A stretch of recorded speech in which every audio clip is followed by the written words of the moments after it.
So, as you guys probably know, I really didn't end up playing much Guild Wars 2 last year. That means when I started taking a look back at it, I've had a bunch of new content to try out all at once. First was the Season 1 content, which I streamed, but perhaps much more interestingly, there was also the challenge modes for all the End of Dragon strike missions. If you're out of the loop, these basically function as raids in the modern era, but instead of entire wings, you get a much smaller scope. There'll be individual bosses each patch.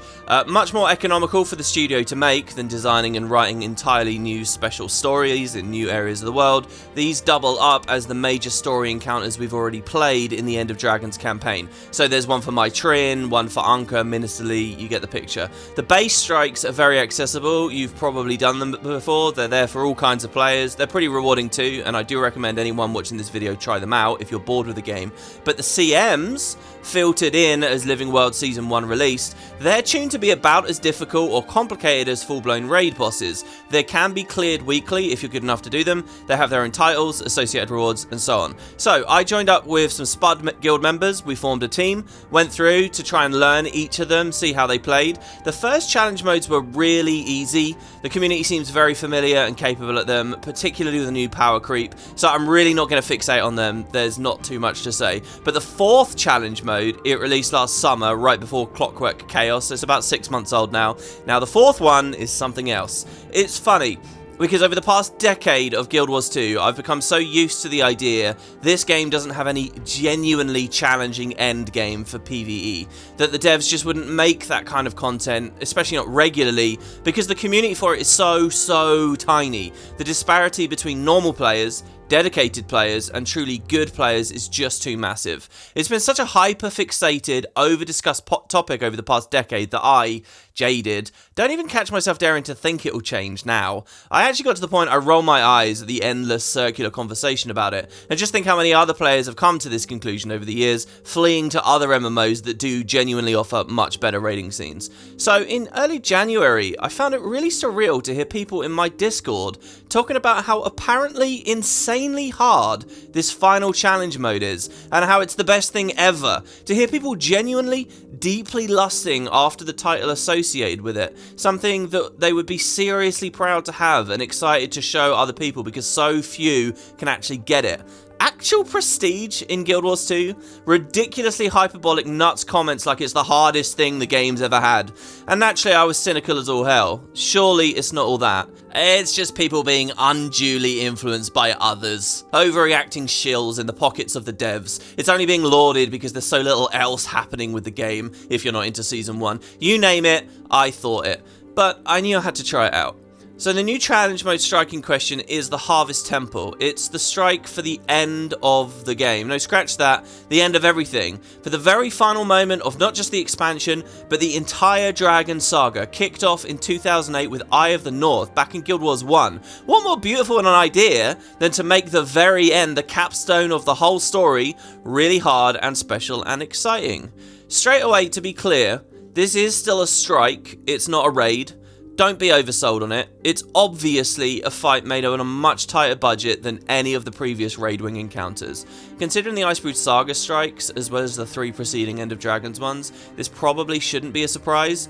What's good is that, as the final encounter in a long story, ArenaNet essentially made it a montage of reusing old assets and ideas from 10 years of content. Happily, this is really satisfying if you're a nerd like me who sat through all 10 of those years, but make no mistake, you're basically going to be seeing a bunch of stuff already in the game. There's obviously the fact that the main expansion ends with a Harvest Temple fight anyway against Soo Won, both the meta event and the story instance, so players have experienced the big stuff like seeing Soo Won's model clinging to the temple, the music, the waves, the resurrection of the past dragons and so on. I'm giving you footage of those editions of the fight right now during this preamble, and in fact I'm going to keep cutting away from the fight for this opening segment because the back half of this video is going to be full of the battle itself, so don't worry, there will be plenty of footage coming up. It's what the weird green Kralkatorrik was probably hinting at in the End of Dragon's launch trailer, even though he never ended up green in-game, or so I can guess. Then, looking closer, you'll see a bunch of other past experiences mixed in, like Kralkatorrik cracks, or risen giants, Mordremoth's knockback shockwaves, whatever else. In truth, I really love this stuff. I adore that they found an opportunity to reuse those Zhaitan dragon worm things, which were previously a very rare sight on the Glory of Tyria encounter. I love that I get to fight one of Mordremoth's champions from the Blighting Towers again, or to see an attack of killer bees. But putting aside my own geeky elation at the weird stuff, being honest, this fight has nothing on some of the earlier endgame content from the studio. There's nothing of the beauty and spectacle of, say, that first scene with all the piles of gold entering the Mystic Forge, or later in that same wing running up that chessboard with the giant flaming bulls coming down at you, knowing there's nowhere else in the game that looks like this, let alone how insane and gorgeous the Kadim 1 battle is, with all the moving platforms, all the crazy animations they trigger at each other going in and out of the lamp. But it's not just Wing 6, look at any of the earlier wings. From an art and design standpoint, I think a fight even like Gorseval is really beautiful, with the breaking of the spirit walls to clear space to glide out and get back in after an attack, Sabatha with her flame wall, a totally new animation and mechanic for its time, spinning as people jump out to distant cannons. Obviously nowadays these fights have been power crept to hell, but the fundamentals of them are really incredible. As hard as it is, the Harvest Temple just can't be endorsed as high quality as the earlier stuff. Consider too here that there's the normal mode strike, which demonstrates nearly everything you'll see in the CM, with some tiny exceptions. In other games, you might expect, for the really challenging stuff, an entirely new or alternate phase, some new special art, maybe different voice lines. ArenaNet did none of that here. If I was progressing through this fight blind, with no idea what was coming next, when it ended, without some extra small scene or phase tacked on beyond the normal mode stuff, I know I would have been really disappointed, and I think this fight's being oversold in some terms. So, back to the present, and our group just cleared it. Let's talk about how it plays and its difficulty, some more subtle mechanics, which I think are its true strengths. For context, while we literally went in and one-shot the Mytrin CM first time, this encounter took our group 35 to 45 hours solid of pulling and reviewing our footage and discussing ideas and coming up with strategies and trying to make headway. Now, for other MMOs, that might not be too much time, but for Guild Wars, that's a staggering amount of time to clear a fight. It really is super challenging. This is a fight that bites back. You won't clear it in a single day. You won't even clear it in a couple of days. And that's a good thing if you're into this kind of scene. If you're uninterested in most of the other content that the game has to offer, this means you have stuff you'll be able to play for a good while. You won't walk away after what feels like a minimal period of time feeling underwhelmed, bored, simply waiting for the next patch.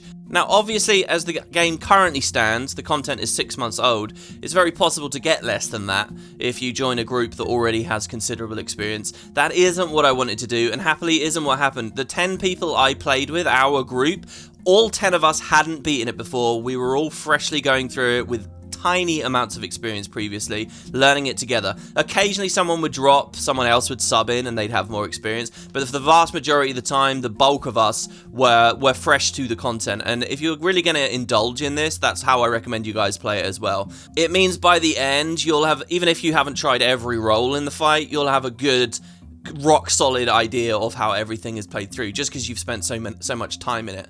Notably, my experience here still wasn't quite the same as the experience was for a lot of other people back in summer, and my experience for all the other raiding and difficult content that's come in. For any other fight, I've done progression right on release, where there are no established known ways to beat any of the puzzles. The team is going through a whole other experience of testing and developing strategies themselves. Getting to the fight 6 months later, that's not really possible. Things are already known now, and that does take some of the magic out of it. This was more of an experience being told what to do based on established ideas that the community has settled on, and seeing if you can robotically imitate what other people are telling you to do well enough. Then when you can imitate that, waiting for everyone else on your team to learn their little bit, and then you progress. It's definitely a much easier thing to do than properly figuring out for yourself, which kind of sucks, but it's not all bad. There was still a lot of smaller strategy development for our specific group, tweaks and changes we made for ourselves, and if I'm really really honest, I don't think I would have done well doing true progression on this fight at all. I think I would have sucked at it terribly. I think it would have been miserable. I would have made all the wrong calls and never beaten the thing. And why? Well, my instinct often with this kind of content is to read the room, see the kind of design at play, and try to lean into it, do what it feels like the devs are guiding you to do. And the safest, cleanest strategies to clear this challenge mode, at least the ones that the community at large have settled on, are in many ways really non-intuitive, and I don't think what the devs were expecting at all. I definitely wouldn't have thought or been trying them, or if they had come up, I probably would have dismissed them, but more on that later. So, what does this mean? Well, undoubtedly, it's not pure hyperbole when people say this fight is one of the hardest things in Guild Wars 2. I spent all of those hours, and that's with established strategies already known, with power creep to boot. I would compare this to launch Domain of Anguish in Guild Wars 1 in terms of difficulty tuning and how it really shook up the meta and made people think about the game. I know this gets a bit of a reputation, particularly among newer players of the franchise, as some totally new direction and crazy initiative we've not seen before, but to me it feels a bit like a return to form. It looks more like the studio has found a way to implement for Guild Wars 2 something they've never genuinely been against. I know people have felt like Guild Wars 2 has been against this kind of stuff. I don't think that's actually true. I think they've just failed to find the resources, the time, and the correct implementation for this kind of stuff. And here in End of Dragons, we've actually got it, which is very, very, very refreshing. Now, speaking about all these countless hours, grindy difficulty, that will sound off-putting to some people, but I'll note, importantly, this is designed well enough, like all content in this sort of scene should be, that it will be fun as you go, because you'll feel yourself and your team continually making small progress as you go. You'll be wiping when you first start really early in the fight, just a few seconds into the fight, and then you'll get a bit further, and you'll get further, and you'll get further, and you'll constantly get that slow trickle of endorphins as you go. Not all super difficult raiding endgame is designed like that and gives you that sense of progress, but HTCM, through its length, through its phasing structure, genuinely does. So even though it's a lot of hours, it does feel like you're constantly moving somewhere as you go, which makes the whole thing pretty fun. And that might seem like a no-brainer, obviously, but honestly, that hasn't been the case for me always in Guild Wars 2 raiding. Usually comes across much better elsewhere. So, as an overview, I do feel very positive about this fight. If we get a bit more into the details and the ticky-tacky of the thing, I do think you'll find me giving a bit more of a sober review. In truth, there are a lot of aggravating elements to wrestle with. In truth, I wouldn't say all of the battle was entirely fun or well made. Much of this so-called difficulty, I say in air quotes, is a bit of a facade. So most influential here is just the sheer length of the encounter. It's a very, very, very long fight. So if you wipe towards the end, it takes a really long time to get back to where you were. Once you've mastered all the early stuff, you're going to find most of this gameplay is really boring, doing the same thing you already know, like the back of your hand, over and over for hours and hours at a time, waiting for the tiny flash of a moment where you can finally observe or practice something new, the bit that you really care about. To a certain extent, this is true in all MMO raiding.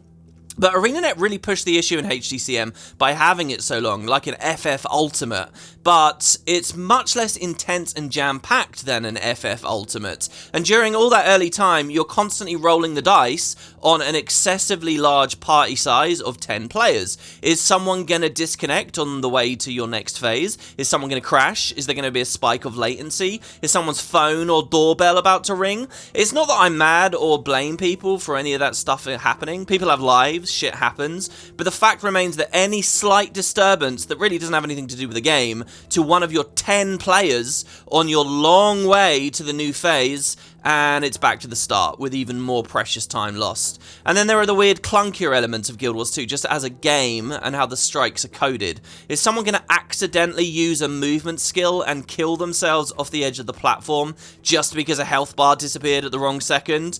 Well, that might seem kind of arbitrary and unfair, but it doesn't matter, that's a wipe, go back to the start. Is someone who uses auto-targeting going to accidentally dash in the wrong direction? Is someone going to die in an AoE because it's not well enough telegraphed? Did an about-face maneuver mess up? Was somebody accidentally revealed from a dodgy target that led to an unintended auto-attack? These types of situations must have happened to us. Christ, I don't even know. Literally countless times. And cost hours and hours and hours. Sure, there is 100% a skill element and getting good here, but I can't help but feel weird, frustrating situations like these just don't happen in other raiding scenes so much, where game combat systems are much more structured or simplistic. I think the simple fact that this fight takes ages to go through, and it's staged on a circle over a pit of death, adds an epic amount of so-called, air quotes, difficulty, because it introduces heavy punishment to random BS than anything else. And to repeat, I do get there is an element of skill in not using auto-targeting and being more careful and so on, in developing safer strategies that cause people to not accidentally do these things, but there's something about all of it that's really unsatisfying. Beyond this are the bugs. Now, apparently the developers tried much harder to cut bugs back on this one after the previous CM, Minister Lee, had released in a really sorry state. Again, I wasn't playing the game, I don't know. And to tell you the truth, Minister Lee is still unbelievably bugged. But the Harvest Temple, maybe a little bit better, it still has its fair share. And when you're going to spend so many hours in it, believe me, you're going to see all kinds of weird interactions occur that shouldn't be there. Some bugs are harmless, sure. Did a mechanic randomly colour out of existence to become invisible? Well, that's weird. At least we can still hit it and pass it. Am I randomly getting out of combat each phase? Well, that's strange, but doesn't really affect anything. But then there are serious bugs. Did an enemy path to a dead body when it shouldn't have, completely messing up the way you're trying to stack them together? Is a telegraph misaligned, as I mentioned a second ago, with its attack's hitbox? So players think they should be safe, and then they're not, but they had absolutely no way of knowing. Did one of the most important mechanics in a phase, like a dragon spitting, just happen to not exist on this run for some reason? The worst thing by far about this is how the various phases of the fight transition between one another, and there are loads of phases to this battle. It's pretty clear that the design is, when you beat a phase, any currently ongoing mechanic should stop and dissipate, but it's a complete crapshoot. Some will, some won't. You just got to figure out which. And then there are hidden knock-on effects, like all over the place. Even after a full defeat, a bunch of half-bugged animations or enemies like Zhaitan snakes and stuff will continue to exist post-death, leading to more downtime between pulls. One of the worst examples, did your team happen to wipe on one run during a certain mechanic? Well, now the next pull, that mechanic will bug. It will unfairly trigger instantly with no telegraph, automatically wiping you all. You could straight up bug the instance so bad you all have to leave and rejoin, otherwise it's broken for good. Thankfully, these are things that a team can learn about and intelligently play around, like stop damaging at arbitrary moments just so that then when you end a phase, a certain buggable mechanic isn't about. But it adds a lot of pressure and wiping really unevenly. It's unfair to some groups just because they are at a certain timing with their damage when another group might not be, so they have this extra layer of coordination to deal with, other people breeze past. We genuinely lost multiple runs purely because we had to learn how to communicate exactly when and how to damage around what I consider to just be sloppy coding. So I'm opening this video with a bit of a quick review for you guys. We'll get into those details in just a second. So those are some of the downsides. It's not all bad. While I think HTCM definitely lacks in art, it lacks in innovative design compared to the proper raids, where it's buggy and I think its difficulty is uneven, a little unearned. I do still want to praise how well it handles difficulty tuning and super intelligent handling of the Guild Wars 2 meta. HTCM gives me the sense more than ever before with the game, and I really mean this, that the designers really deeply understand, at last, exactly what kind of damage people can do in good groups, how group compositions work, what kind of build options people have, and what people playing structured PvE are actually having fun with. For example, they know it's satisfying to hit big numbers on power builds, so treating this as the magnum opus encounter, they clearly lent into it. They set the encounter at night time so that night sigils work. They lowered the boss's toughness slightly so that you can see bigger numbers while maintaining that sense of tight difficulty, and there are lots of subtle things too, like how they specifically enabled the claiming of stacking sigils so people can go heavy on Bloodlust sigils or Cruelty sigils if they like. They've implemented a really cool force stun break mechanic during one of the phases that I'll get to later. They pushed incoming damage high enough that various damage reduction elements of Buildcraft became interesting. All the positioning and baiting of mechanics and spreads, all that stuff work like clockwork, and a huge variety of mechanics are represented. There are break bars to break, mobility tools required, boon rips required, the last laugh fractal instabilities on there. It's a great selection that can only come from minds that clearly understand the game brilliantly. This does have its limits. The community has landed on a totally cheesy stealth technique that I'm convinced the devs didn't foresee, and at some junctures it's a little difficult to know exactly what their intention might have been, but this is seriously good. It properly feels like a fight that was made by people who play the game and love the game, as well as borrowing a lot of elements from other MMOs that make this kind of content successful. Even the rewards, which can often feel like duds, are on point this time. The title, which I mentioned because it's so difficult to get, has real prestige. The people I played with are obsessed with it. There's a back piece, the ability to buy a really clean-looking infusion of falling flower petals. This is an infusion that isn't just a blurry mess of shiny screen clutter, but actually has clear visuals, a snappy unsheath effect. Lots of players would love to have, I know. So all these victories for HTCM are things that many of the previous Raid and Strike releases, which I've just bigged up so much for all their exclusive yet gorgeous art and elaborate designs, they've struggled with. In fact, aside from Wing 1 and 5, I'd say every previous Raid release has failed in the difficulty tuning department. Gorseval may have 10 out of 10 fundamentals, but they don't matter when you don't see them because of inaccurate difficulty tuning. I would really love to live in a world where we can have Guild Wars 2 content that has both at once, and maybe only Doom and Doom CM ever got there. To wrap this review up, as is always on my mind, what's most interesting is whether this is something we can expect to see going forwards.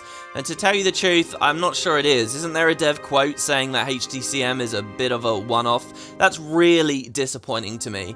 But perhaps by the end of the next Living World season, or the end of the next expansion, we can hope to see another big capstone fight. I don't want this to just be a blip. And another thing to consider is whether this fight will truly survive power creep over the ages, but it looks fairly resistant to it so far. So that's my review for the content. It was really lovely while I was playing it. Seriously invigorated my love for the game, at least for a little while. I found myself for a bit throughout January really playing a ton of Guild Wars again, going through all the different fights, dreaming of other things that the devs could prop up and release as strikes, setting up different builds and roles on various characters. The game really gripped me, and in large part it was because of this fight. I'm kind of coming out of that again now, but I'm very happy it's there in the game. And to boot, I met some lovely, fun, new, patient people to play with. Fingers crossed the game continues to have stuff like this. So, for the next part of the video, I'm actually going to just take you through a run now, sort of a play-by-play commentary of what I was doing and why. It's not going to be a full guide on exactly how to clear the content. This is only going to be one role's viewpoint, but, you know, I'll talk you guys through it and see what we see. Hopefully it's not too boring, considering I've already shown you a bunch of footage of the fight, but here we go. Alright, here we go. Let's start the footage here. This is, us GGing at the end of the previous pool. Just to be clear, the rest of this video is going to be a very casual, like, one-shot commentary, like, of me just talking through the fight. So, you know, if you guys just wanted a structured review, the start of the video is as close as you're going to get here. I have no idea how long this is going to go. Like I said, we spent like 40 hours in this, so I could just talk and talk and talk and talk and talk. You know, I'll try to restrain myself a little bit. But yeah, so what you're about to watch is our first time clear of it. You know, we've been grinding together, chatting with each other for a long time. It's 10 players who have never beaten it before. You know, people have been looking at strats and doing everything they can that the community knows about to help them out. I personally only ever logged in and, like, listened to what my commander was saying. I tried to have as, like, raw and a blind experience as possible. And they kind of taught everything as we went along, which was quite nice. I do think this is pretty doable for most players, to be honest, if you're willing to put in the time. A lot of this isn't even being good at Guild Wars, it's just being good at the fight and learning the fight, which means, you know, this isn't as intimidating as I think a lot of people probably think it's going to be. But yeah, okay, so this is the pull, this is the magic run. You know, when you do so many pulls back to back, you never know if it's actually going to be the thing. So I'm sure there's going to be a lot of imperfections in my gameplay, but, you know, no run's ever going to be perfect. So let's see what we got. Right, so, and I'll try to explain all of the mechanics to you guys as we go through. So you start off, and a lot of this you might remember or know about from normal mode or from the end of the story. The idea is that what we're actually fighting is the Void. The Void is the boss, and what the Void is doing is summoning all these other things to fight you, including the previous Elder Dragons. So it kind of feels like you're fighting all the old Elder Dragons, but the truth is what you're actually fighting is this thing in the middle, okay? This orb in the very center of the screen. So you start the fight, and it's called the Heart of Jormag at first. You'll recognize it's the heart like the heart appeared when we defeated Kralkatorrik at the end of Season 4. There's a lot of allusions and references to like those orbs from that Season 2 cutscene of Omad's machine and stuff, which is all pretty cool. But so when we open up, what we're going to do is we got to just... destroy this, and Aurene is going to help us to destroy this. So the first mechanic to understand is these black balls here, which you'll see there's a red ring around them. That's going to be expanding kill zone. It's like black goop that gets bigger and bigger and bigger, and eventually is going to swallow the platform. So the whole fight is there's going to be black goop growing that's threatening to push you off the edge into the instant kill, and you need to do enough damage to fight past it. Whenever you complete a phase, the black goop goes away. So there's not like a hard enrage on this. You know, there is only one thing, the health bar, but you've got to kill things quick because you're going to run out of space eventually. And a lot of this fight is just you running out of space. So when we start, there's these goops here, and they're in each corner. And we have the orb in the center. So again, as you may remember from the normal mode strike, this orb actually slides around when you hit it. You don't really damage it in a traditional sense right now. It's just as you hit it, the more incoming packets of damage, it gains momentum and slides in a certain direction. So Aurene, who's just spawned up here, Aurene's actually incredibly annoying in this fight because her giant model and her wings flapping constantly gets in the way. You'll see in a second. It's, you know, when you do enough pulls, I'm just like, oh, can't she just go away? Anyway, what she's done is she created this purification area, this white, this, I don't know, what do we call this, white or blue section. So the game is our team is going to push the orb into that. So I just stood with the team for a second, gave them all my boons, you know, so they have lots of boons. Not that it's that important, really. And by hitting the orb, they're not really doing damage to it, but they're causing it to slide into Aurene's area. And then, if the orb goes off the edge, it's an instant wipe. So everybody needs to catch it and push it in the other direction. I think if you take 10 blind players into this, their very first run ever, what they're immediately going to lose on is they'll just push the orb off the edge and they'll die, okay? The other thing that's going on here, as we push it into Aurene's purification, is these crabs. So if any of these... I don't really know why they're destroyer crabs the whole time. It's kind of weird. I guess it makes sense when it's the heart of Jormag, the destroyers are against it or whatever. I don't know. But if any of these touch the orb, then it's massive damage and it's basically instantly a wipe. So what I'm doing now is I'm running along to help hit these crabs. I don't really need to do this, because obviously we're pushing the orb into them and they're moving into the orb. You can already see that they need to die. You can put them around, you can do everything. You know, we had a strat for a little while where we were using Temporal Curtain to bull them up or whatever. I don't really need to do this. Our group has 2 Soul Beasts in it. They have good range damage, so they can just snipe the crabs down. What I'm really doing this for is to greed Bloodlust stacks. So on my secondary weapon set, which is a staff, as you see, I'm going to run forwards and swap to it. This is a Bloodlust thing. You can run lots of things in this. On this build, I'm a Boon Herald, and there's actually lots of things you can do in the secondary weapon set. You can put a hammer there, you can do a sword and an axe, whatever you like. I'm just running staff for the safety of the 3, which I'll talk about in a second, which is a block. But yeah, I'm just trying to tag these to get a bit of Bloodlust, because it means extra damage when we get into the later phases. So you see I gain 1 Bloodlust here. Usually, a really good run, I can come out of this with like 6. But I think people realise they can look like they're doing more damage on Arc and stuff if they do more damage to the crabs and things early. So people are just like super greedy. You could have like a really egalitarian group where everyone's very, very, very careful and very, very safe about, you know, fighting, giving everyone like different stacks. We weren't really quite to that level. Anyway, so you'll see here, crabs keep spawning out of the black areas as well. So I'm waiting for the next one. Aurene's giant ass model here. She's going to fly off now, though. The orb moves in. Now, when we purify the orb, okay, it flips colours. It changes to a different heart. So now it's the heart of Primordus. So when it was the heart of Jormag, it was throwing all these laser ice beams. You see this orange telegraph here? If I stand in that, near that, and you'll see I'm very close to it. If I stand in it, I just get one shot. I just die straight away. Well, no, sorry, I don't get defeated. I get down state, I think, and everyone has to run over and res you. Now that it's the heart of Primordus, I'm pretty sure that mechanic changes to, like, meteors, okay? But now that it's Primordus, you should see a bit more, I think.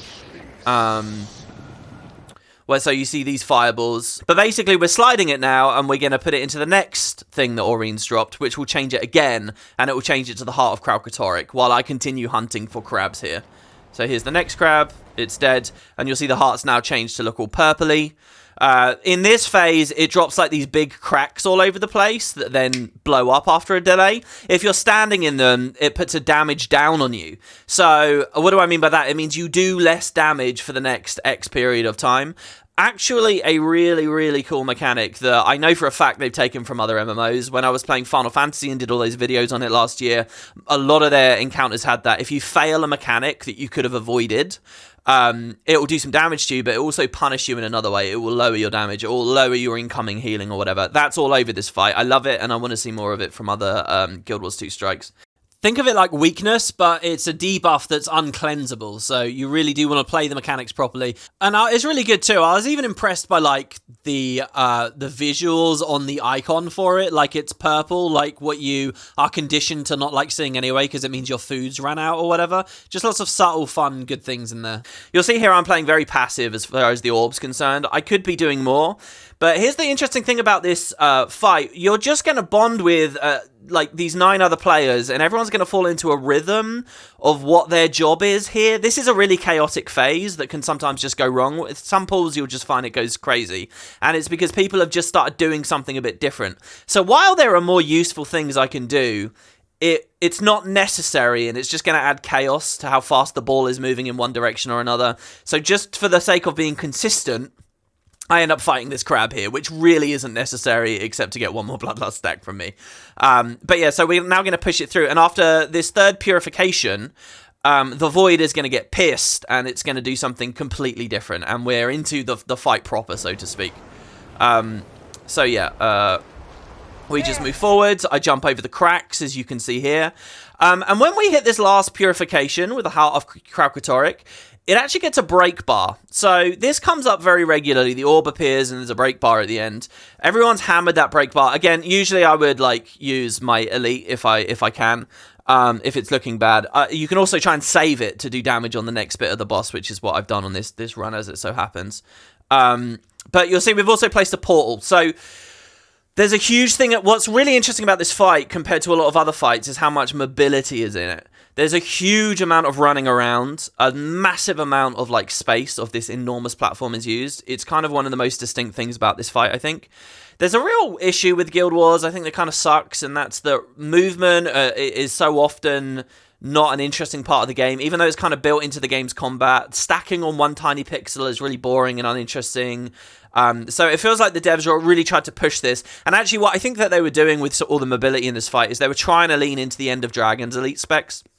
You know, when you look at something like the Willbender with a ton of mobility, when you look at the Virtuoso with a ton of range, when you look at the mech that can split its position over 2 areas, there's actually a lot going on with the End of Dragon specs that are like perfect for this fight, this magnum opus battle for End of Dragons, and I kind of feel like that's what they were leaning into. And happily, a lot of the mobility that they've put into this fight does mean several End of Dragon specs are really good. In fact, you'll see we have lots of virtuosos in our group. We have 3, and you could, in fact, even run more. You know, we've got Soul Beast as well with this range idea. We have 2 mechs with our group as well. Mech is insanely strong at the time of me doing this video. We even have a Vindicator, but that's kind of for a more subtle, different reason, which we'll talk about later. But anyway, so all the mobility, you can run portals, and so one of the big things that the community's landed on is utilizing portals. We actually have 2 players with portals in this group, and they can just speed things up in little ways. So basically what we're doing is we're breaking the bar on this, And then what we're going to do is just portal to where the boss spawns. It's not necessary. It's just an added little, you know, speed up for us. So, and we all know this. We've done the run so many times. We all know to go onto this portal straight away, even though it's surrounded by cracks, right? And we're all risking getting a damage down. I felt for so long when we would finally get the magic run and I'd be doing this video and showing you guys this footage, it would be a damage down one, but I actually did avoid them here. And so then we just press F, go into the portal here. Now, technically, we're in one of these expanding void things, but because the phase is over, even though the telegraph is there, we're not actually getting hurt by this, so you don't really have to worry about that. So there you go. We do the orb, we break the bar, the fight begins. So what does the Dragon Void decide to do? Well, it's going to resurrect an Elder Dragon. The way this works is just like in story mode, just like in the normal mode strike, it's all the Elder Dragons that we fought throughout the franchise in reverse order of how they died. So you might be wondering, who's the first dragon? Because the end of the Iceberg Saga depicted Primordus and Jormag destroying each other. So, shouldn't you fight them at the same time? Now, I think that would have been an amazing twist for the CM. But again, as I said in my review a minute ago, they really don't do that much interesting in the CM in terms of shaking up the fight and doing new things. They have so much potential. I would have loved it if this thing ended with a phase of all the dragons at once or something all around the platform. There's so much cool stuff they could have done. So which dragon is it? Well, it's Jormag that you fight first. So I kind of hate this for a lore reason. And why is that? Well, what this is doing, you can't see her having spawned just yet. What this essentially means is Jormag won. It means that Primordus lost. It means that Jormag beat Primordus and then blew up in the aftermath or whatever. It's subtle, but that's basically what the devs are saying there. But hey, all right. So, Jormag spawns. They begin with these boons on them. In fact, all enemies in this fight begin with some boons on them because essentially there's some fractal instabilities going on. So Jormag spawns with 2 defensive boons. One reduces incoming damage, flat damage. The other reduces condi damage, and then regen. Now, as far as I know, this is normal regen. It's not like supercharged regen that massively heals them or whatever. But basically, you want all of these off because you've got to kill this dragon before the black goop takes over the platform. Now, if you notice, there's only one thing of black goop now. It's in the middle. And what that's going to do is keep building and building and building and building. And if your team doesn't have the damage, you're going to fall off. And that is the same thing constantly throughout the fight. Honestly, once you get the right comp, and once people sort of know how to press their buttons, that's not something you really have to think about anymore, especially with the power creep and the fine-tuning of the fight. That's not a struggle. If you are on sort of a weaker comp or, you're struggling for damage a bit, there's so much more pressure to the battle because this is going to be a threat. But we should be okay with it, so just remember that that's going on. It really wasn't a problem for our group by the end. Anyway, so you do want to get these boons off. So boon rips are really good. So we have the Virtuosos for that. They're running Power Virtuoso. As I already mentioned, power's amazing for this fight because that's slightly lower toughness, night sigils and stuff work. So yeah, they run Great Sword and then they boon rip on GS4, which was one of the new balance patches from last year. So yeah, alright, so the boss spawns. For me, I just get boons on people. If you know a little bit about Herald, you'll know what I'm doing. I put my damage modifier up, and then my AoE, I get my big cooldowns off. You'll see my other legend is Jarlis. That's for stability spamming, which we'll talk about later. The other option for this slot is Quickness Firebrand, which actually I think is really strong too. Because on its axe, it can pull adds in, and it has Aegis, and just certain other bits of quality of life. But this build's very, very, very fun, and the numbers you hit are just so awesomely high on this. It's lots of fun. Okay, so some more mechanics. Right, so for each dragon does its own different thing. Jormag's casting these giant laser beams, these ice beams. They will spin around doing massive damage all over the platform. Very scary. But we have 2 players running out into the middle of the platform. Why don't we all just stack together? Well, here's the first mechanic. The whole way through the fight, there's kind of this like traffic light thing going on where you get an amber, you get a green, and you get a red, okay? So this is the red, and they keep cycling. Red, amber, green, red, amber, green, red, amber, green. So this is the first one. This is red, okay? So 2 players will be targeted by this. You always know which 2 players it is because they're the 2 players closest to the Void. Remember, the Void is the boss. The Void is casting this on you. The Void is the thing in the middle. It is not the resurrected Elder Dragon, whose head you still can't even see right now, but their head will appear there in a second. So all you need to do is have 2 players stand slightly, like, around here, thus closer to the Void, and you'll be okay. If the rest of the stack is like on over here or over here, you're fine. We're on this side, by the way, because this gives us flanking bonuses on this side.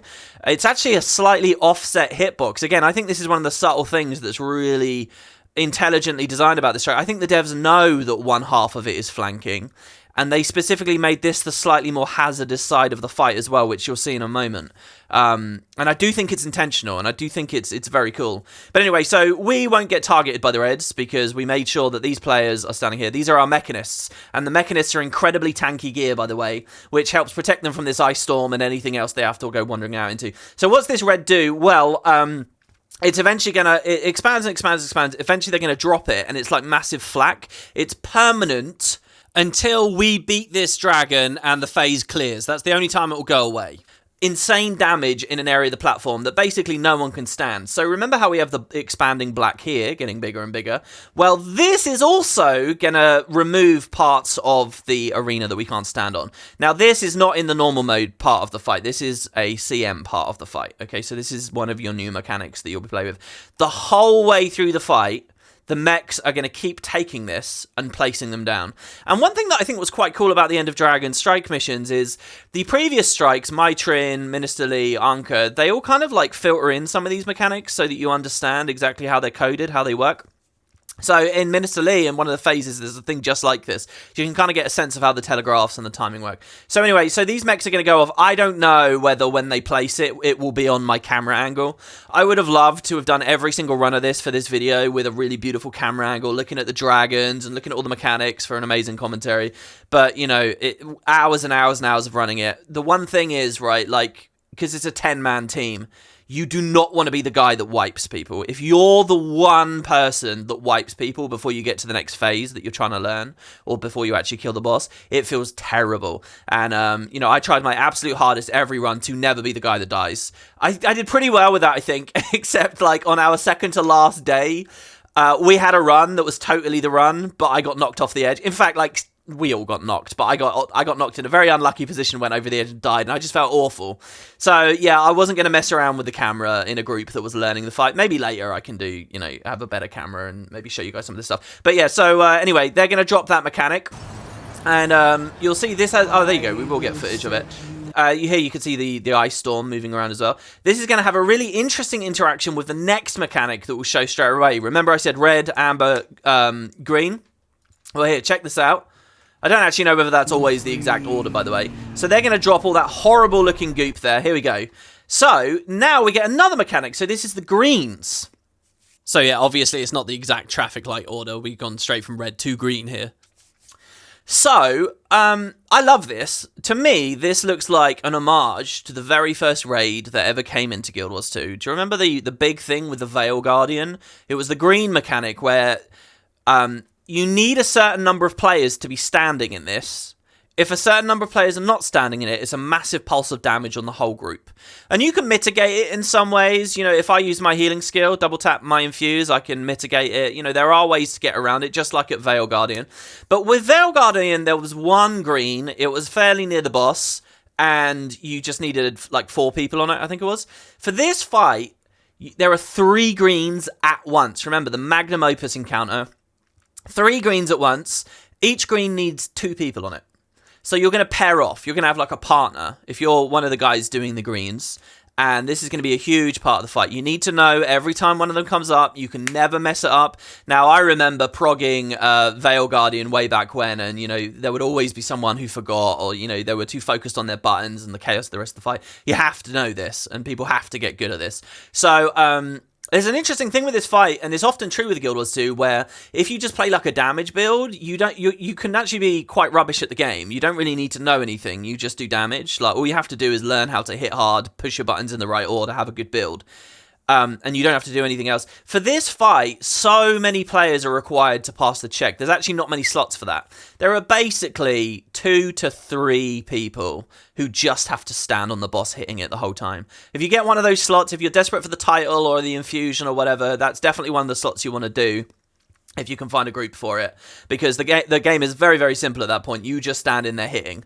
For me, I'm doing one of the greens. I'm kind of a utility role. I'm the quickness provider with as much damage as I can get. And you'll see we're doing insane damage right now. I'm over 30k right now on a quickness build.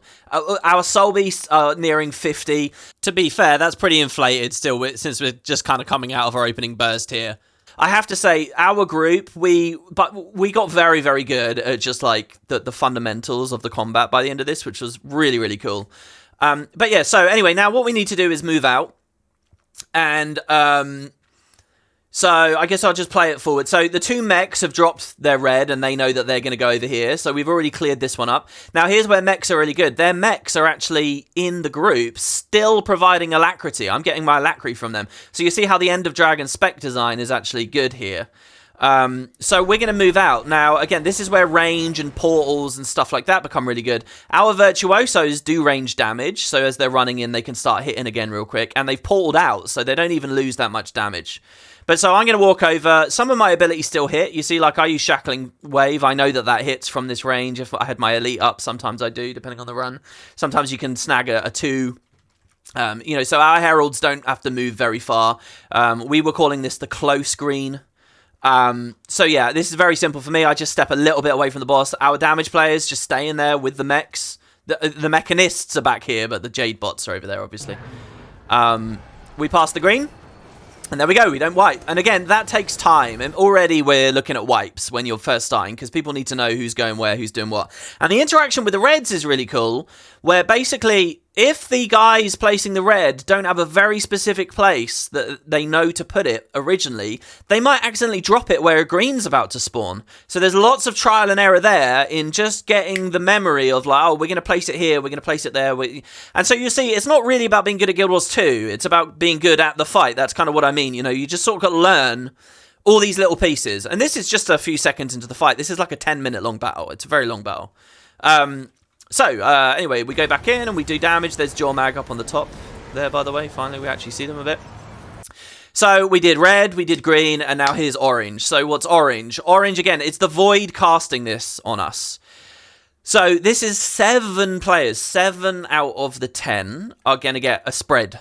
This is an orange. It will grow. If anyone else is in it, if you overlap the spreads, you both go instantly downstate. So if everybody stands together on this, we nuke each other. We all blow up. So everyone has to spread out. So again, you're being forced to move apart. You're being forced to range on a fight where you're constantly losing space in which to do that. Here we have the Ice Storm and we have the reds and the growing Void. So again, this is just more positioning. I'm going to stand. You'll notice I've been a bit weird here. I never moved right to the stack. It's because my little spot, this might not be hyper optimized, but my little spot ended up here. I always just come here for the spread.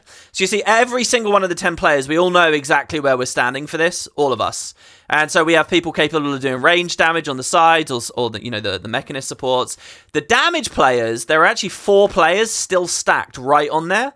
And we know 7 people are going to get mechanic. The only danger is overlapping the mechanic, so you can have 4 people there, and it's fine. If I wanted, I could take a couple of steps forwards here, and I could kill them all, and myself. But obviously, we don't want to do that. So you're going to sort of learn a spread position. This gets harder as the black goop builds up. But there you go. So those are the 3, red, orange, and green, and they just keep cycling. That's the fundamental difference, really, between this and normal mode. And so here I'm on the non-flanking spot, but our Soul Beast is still flanking. So we hit him, and that's the phase, really. I don't have to keep pausing now. I think that's pretty much everything about Jormag. And you'll just see how this slowly gets harder and harder. We lose space as it goes on. Oh yeah, there are these ads as well, these Storm Steers. You can get more Bloodlust off of them if you're on the right weapon set. For my playstyle, my build, I don't actually bother with that. They cast little chills on you, though. And one thing to understand about the ads here is that they don't actually just die unless you specifically killed them. So you do eventually want to deal with them. These guys casting chill isn't really a big deal right now, but in the next phase, the chill can really punish you, which I'll show you in a second. But here you go. So another green's come up now. And you'll see we're nearly at the end. In fact, you can skip this green if you've got a reasonably good group. And there you see the green never actually resolved. If we were very confident, we could have just stayed in and ignored it.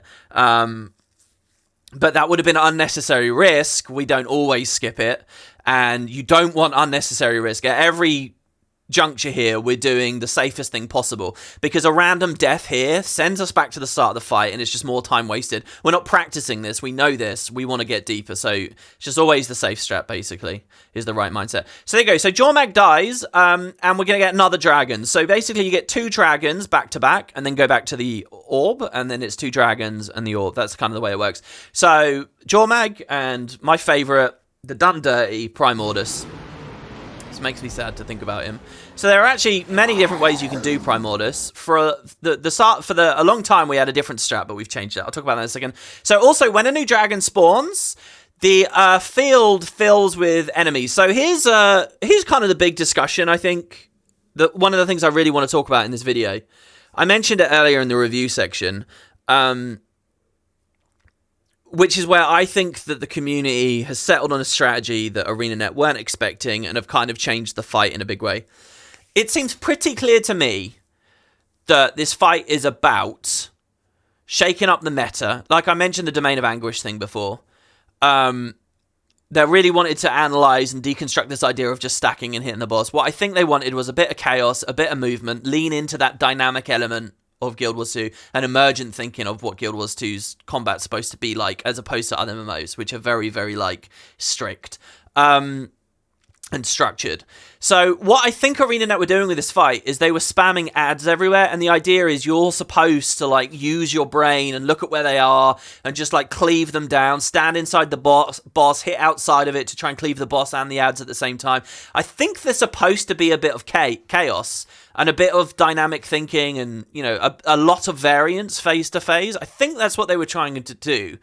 But players found a way to just get rid of this, okay, which is to stealth.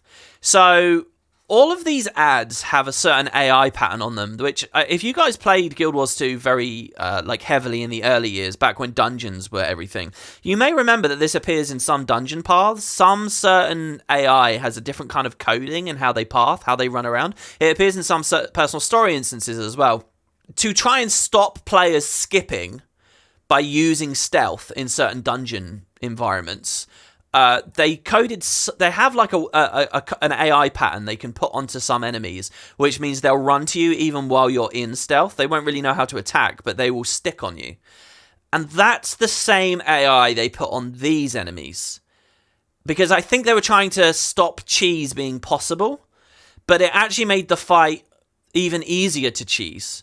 If the AI had normal, you know, aggro patterns, but the idea is they're always supposed to fight you. What ArenaNet didn't want was a random mob over here that doesn't even try to attack you. So they put this AI on there, but what it means is by stealthing the whole group with, you know, so we're using mass invisibility here. Again, it doubles up with one of the mesmers, 10 targets, only one player needs to run it. All the other mesmers can run Moa Signet for breakbar damage. By stealthing everyone, you can just make all the enemies run in instantly. You know, if you stealth and just try to stand still, they'll just hyper run in, and then you can cleave them all down, and then they're all dead, and that's it. Because you see, while you're stealthed, they can't initiate any skills on you, but they still want to get over to you, so they just do the only thing they can do, which is walk. So stealth, weirdly now, instead of being an aggro shaking thing, is kind of like a taunt mechanic. It's like a pull mechanic, which is just bizarre. And it kind of totally tweaks the fight. And this is where I say, if I was actually blind progging this and trying to, like, develop strats, I wouldn't have done this. Even if we'd found out this works, I wouldn't have endorsed it, because this doesn't feel like it's in the spirit of the fight to me. But it is what everyone does now. I don't think it will be nerfed. I'm not judging people for finding this strat or utilizing this strat. I just think it's one of those unforeseen weird things that change the way that this fight is viewed. And it makes the fight very clearable and much more structured in the way it works. But it is weird. And this is where some of those oddities occur now. So, like, if you don't unsheath properly, some phases that can be really punishing and weird. So we'll see. Anyway, Primordus, these are just high damage enemies. All told, they're not really that scary, so you don't have to worry. They're going to run in. And here, you'll see there's so many of them. This is where I go to my staff to get Bloodlust stacks. Because I can really farm up a lot more power for my build here. I'm currently only on 3. I'm going to be probably on like 17 or something after this is over. There's actually a weird thing with these guys where if too many people do too much damage to them, then nobody gets Bloodlust stacks. It's a bit like some old open world scaling stuff. It reminds me of an old champ farm that used to happen in Ore. But anyway, so you'll see this playthrough. So we have stealthed And we all know to stand still or do what we can to try and get them in. You'll see the old Storm Seers are still here. They might be casting chills and stuff on us. Now, there might be a thing where the movement speed of the enemies matches our movement speed, so you don't want to get chilled. I'm not really sure about all of that, to be honest. But anyway, so we're just going to cleave them down. And there are already, by the way, every button I press here and what legend I've chosen to be in, I know it so intuitively. I've spent so many hours doing this. It's really bizarre. Like, if I start this phase in Jarlis, I know in like 15, 20 seconds I'm going to have one thing. If I start here, I'm going to have another. Here you'll see I'm popping my super speed right now. Delaying that can actually be very useful for another reason, which you'll see in a second, because the first big Primordus attack is going to come. Remember how Jormag was doing the ice storms? It wasn't really a threat because we just had tanky mechs out there. Primordus' attack we have to react to, and the fight's going to change quite a lot. So anyway, yeah, we hit these guys. The last laugh fractal instability is there, so you know I'm getting clipped by them dying. I shouldn't really, to be honest. It puts days out, and it does a lot of damage. You shouldn't really get hit by that stuff. It doesn't matter very much. But yeah, okay, so for that phase anyway. So unless you stack them all perfectly and then you're getting people nuked. Whatever. Okay, so here's his first attack. Now, you might remember this from the Dragonstorm fight, but he has like this chin attack where he slams his chin on the ground. It's a weird attack in Dragonstorm at the end of Icebrood Saga because no one would ever be standing in it. What it does is it sends these giant meteors around, Apocalypse Rain, which is the actual thing you dodge in Dragonstorm. But here, the chin itself is the attack. And this is what, again, I think is really cool. They get to reuse those old assets and reconfigure them in a way you now care about. So basically... oh no, sorry, this is the bite. No, never mind. The chin we'll talk about in a second. This is a big bite attack. Primordus is going to bite the platform. And you will see, this is a huge telegraph. This might be the biggest telegraph in all of Guild Wars 2. I don't feel that nervous saying that. It's huge. It's a massive amount of the platform. So now we've got the Void, we're going to have Reds, we're going to have to spread and all that kind of stuff, and there's this as well. So working out the timing of all of this, again, is going to be a lot of wipes and just getting used to, oh, this happens with this. To make it even more complicated, oh, look, we have the spread going on as well. So not only do we all need to get out of this, we need to keep away from each other too. So the way that this usually works, I've been a bit late here. Usually we take our heralds out first because we're melee builds. We don't have any ports or anything, so it's kind of, you know, we've really got to get out early. And this is where usually, I was mentioning my elite, I can super speed myself and a bunch of other people to sprint out. And usually I'll try to bait one of the mechanics. I think on this occasion I don't have one. Oh no, I do have one. Here I'm throwing a road back just for more damage. And this all looks kind of crazy at the moment, but it's actually very chill, the amount of times you end up doing these early phases. So basically, we're just going to run out. Massive, massive animation. I used to hold my camera in a weird way where this was horrible. It would always clip into my screen. So now, the orange is resolved before the expansion. And we do something kind of cool, which is a bunch of our virtuosos are still in there, spreading apart from one another. Because if the virtuosos tried to come out at the same time as well, we'd all be cluttered here. We'd probably nuke each other and then get bitten. But what we've done is the virtuosos have stayed in, orange has just finished, and now they're going to blink out before this animation. They've got like a little window of time, right? The chomp is always after the spread finishes. So by doing that, you can safely pass that every time. If you look closely at the footage there, you'll see them doing that. So now there's lava. This is instant death. We lost loads of runs where people ported back in slightly too quick because this is a telegraph that the visuals go away before the damage is stopped. So if you're too quick, if you're too pixel perfect with it, then you're going to get screwed because it's not well coded. But anyway, what we've also done is a virtuoso preemptively dropped a portal there. So a lot of them can portal back in. But now greens are up as well. So again, everyone needs to know just the whole way through. Okay, so the mechs, they're dropping their red. By the way, yeah, that's chomp, orange, and red all at once. And that will be chaos in your first few runs as people figure out where they want to go and what they want to do. But yeah, so I'm just going to boon everyone up while they're stacked here as best I can. I did it a little bit roughly there. I finished the green. I always finish this green on the right. And then I'm going to portal back in as a melee. And this is quite nice here. Sorry, the footage is getting a bit ugly here. The virtuosos kind of had to stand and wait for a minute, but they can do damage. Sorry, the telegraph was more like this. This portal is very precisely placed to not get people hit by another attack. So yeah, and then I move in and we start doing damage. So now you can start hitting the boss properly again for a bit. Here's the chin attack. So all you have to do is just walk away from it. And you see how I swung my camera around and ran out? I don't even try and do damage. I genuinely don't even try, because trying to squeeze out extra damage on Primordus and risking this just means you might wipe. And then you have to go back to the start of the fight. And we know we can kill Primordus before the black gets too big. So who cares? You really have to forget looking at the log as much as you can. And I know how difficult that can be. But you kind of have to forget about that and trying to look good. You just want to do the safest thing. So I always, you can technically squeeze into this little pixel and do this. But we always had players, well, for our first, week, we had people getting clipped by it. It's like we already knew how to beat the phase, but we were having random unnecessary deaths. There's just a lot of that little stuff you've just got to teach yourself. Also, this AoE is actually really weirdly offset. You'll notice this is the boss's hitbox. So this is one of those things where it's hard to know what the devs... Did the devs do this on purpose? Because remember, this side is flanking. You get flank bonuses, i.e. more damage. This side is not flanking. And then here, you'll see the telegraph is more dangerous on that side, the flanking side. So basically, this is a risk-reward side, and this is not. And so we actually, for a long time, were stacking over there, but we had more deaths, unnecessary random BS deaths, to this telegraph where people had to run further out and back in than here. Here you can actually, if you're really greedy and if you're confident, you can stand there and you don't actually ever have to lose damage uptime. I never risked it. In the end, some people were doing it and they would never wipe us, so fair play. But so you can do that if you like. But yeah, I kind of think that this was on purpose. I like to think the devs did do this intentionally. They knew about the flank and they knew this, and this isn't just buggy, weirdly implemented, but it's made by minds that truly know the game. That's what I choose to believe here. I'm very cynical, and I think this is pretty low rate in a lot of ways, but here I think I will compliment. I think that's what the devs were going for.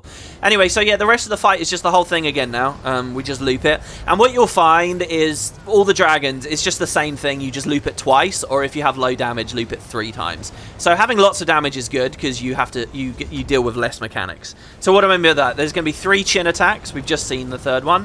And now we're going to run out. And again, you saw my super speed's offset here from earlier. But usually I would super speed us out here. So here, by the way, again, the void is casting the spread. I never got the spread here. This is a mistake from me. I need to stand inwards a little bit. This, if you're near the edge, you're not going to get it. What we want is the melee players to be on the edge so they never see this mechanic. I want to be on the inside because I'm running out early anyway, so I'll be nice and safer. So my positioning here is ever so slightly wrong, because I should be in. This is all, I used that phrase like clockwork earlier. It does all work like clockwork. And I could have been on the inside. But anyway, so there you go. We move through there. The chomp comes through. And it's the same thing. Greens will appear. Now, the greens are in a slightly different position because obviously the orb is... The black is building up. And we have no control over that. That's the same every time. So ArenaNet move the greens. The fact that the greens change position constantly as well is another thing you have to learn and get used to. And again, every single thing that the mechs do here. The mech is a weird role here because, in terms of actual skills and, button pressing and stuff, there's very little to do. It's a very low intensity healer build. But in terms of, you need to know all the little red positions. There's more to learn there. Well, I don't know whether necessarily more. There's just a lot of very precise positioning you got to do on the mech roll. It's kind of a different fight if you're playing that compared to a lot of these others. But yeah, it's going to be the same thing here. We're going to portal back in. I'm going to throw all my boons up on everyone as we do so. Get my F2 up there. My Facet of Darkness. Save my damage cooldowns for when we're in. And then, start hitting him. So here, again, he's very low. In fact, you can skip that second bite, and we really wanted to at this point. We were thinking of just trying it out because we're so close to just not even needing to do it. But anyway, another group might have a whole other phase to go through. Actually, on Primordus, I don't know whether that's possible. Probably not. But usually a third one will come up. But so there you go. That's Primordus dead. And we get another transition here. Oh, I was wrong. It's not 2 dragons every time. We're going to do 3 dragons in a row here. So again, a dragon dies. We're going to stealth. This time, the ads that spawn are much more threatening. These are Siege Devourers, branded Siege Devourers, which is a great idea for an enemy. First, because it makes you think about Ascalon and the actual brand itself and the Chart's battle against them and so on. But in terms of mechanics, now, if you don't stealth, if you don't kill these instantly, what are these things going to do? They're going to throw meteors at you that knock you around. So that will just throw someone off the edge instantly. It's game over. And you have to leave. So this would be a very different fight if you couldn't pull all these guys instantly like we cheesily are. They will stay at range. They will siege you down. Clearly, ArenaNet's idea here is you got to run out and actually kill them and then get back to the boss. And when you're doing that, you have much less time to hit the boss, so the black is much more threatening. So, like, the damage check, the amount of pressure they ask for people is really high. But by doing this cheesy stealth thing where we all stack super tight in stealth, they're just going to run in and they'll die. Also, these guys inflict weakness too. So even if you elect to ignore them and just put stability up, there'll be weakness, so you need stab and cleanse. You know, there's lots of things going on that could be really interesting parts of the fight, but instead we're just going to stealth. They'll all run in and we'll instantly blow them up. So again, we can get Bloodlust here. So, you know, I'm going to swap to my staff. I'm going to use Jarlis for a bit of extra stab just in case, and we're just going to blow them up as quick as we can here. So let's just play this now and watch this play out. They all run in like so. I also, you know, I use my Facet of Darkness here to stack up some Vuln on them straight away. And obviously a bit more quickness and stuff for the group. My build's actually very optimized. Like, I actually have incredibly low boon duration. But it's just at the threshold of technically never dropping quickness if things go correctly. Which, again, is how we squeeze out as much damage as we can. So there you go. We blow them all up. And you see they all die like that. And that's it. The whole mechanic's over. Here I didn't even Jarlis, it looks like, on this run. Oh yeah, I think I was experimenting with just staying with Glint just to see how that felt. And if that's what you end up doing, when all of the rest of this you're not even thinking about anymore, you just end up making all these micro changes. So anyway, now I'm up to 20 stacks of Bloodlust, and we're going to hit Kralkatorrik. Kralkatorrik is a really basic, really easy phase. There's no spreads and there's no greens.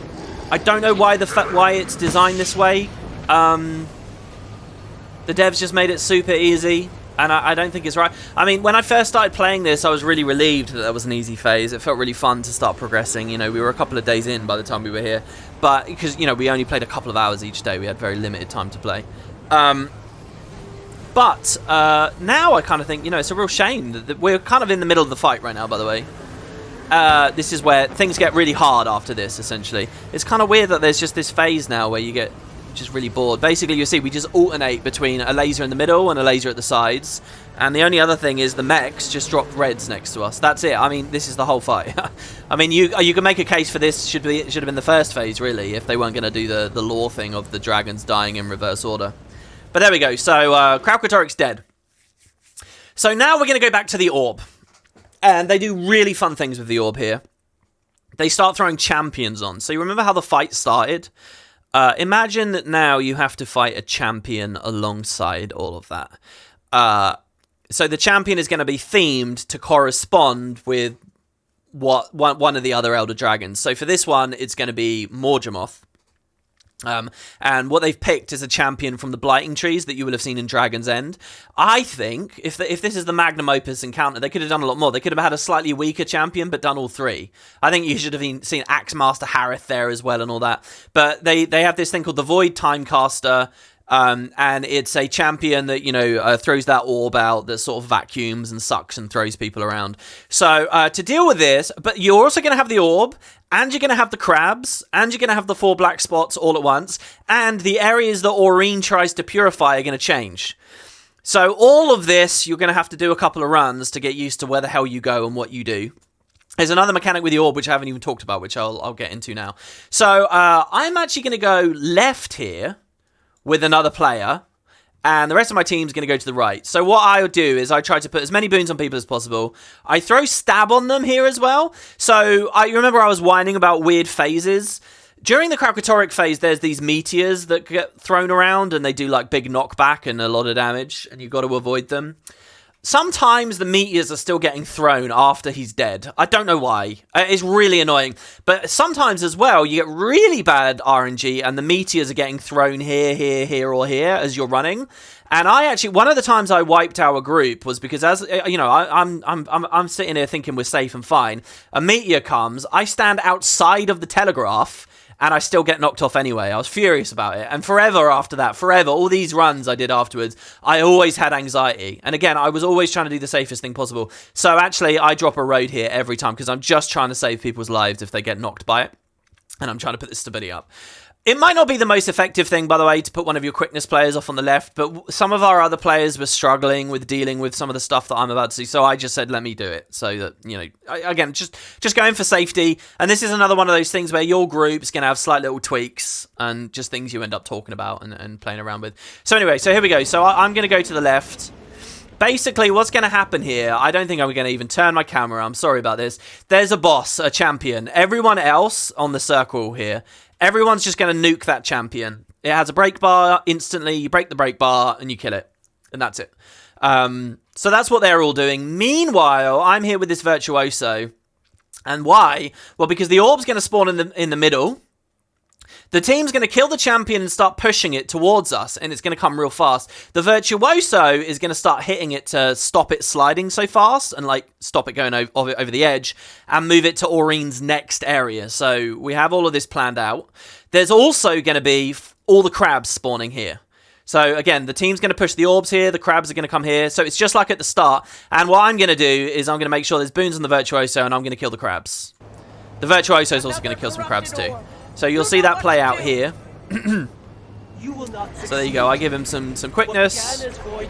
And then I just kill these crabs. And again, I can actually be on staff here to get the last of my Bloodlust. Usually I already have 25 Bloodlust here.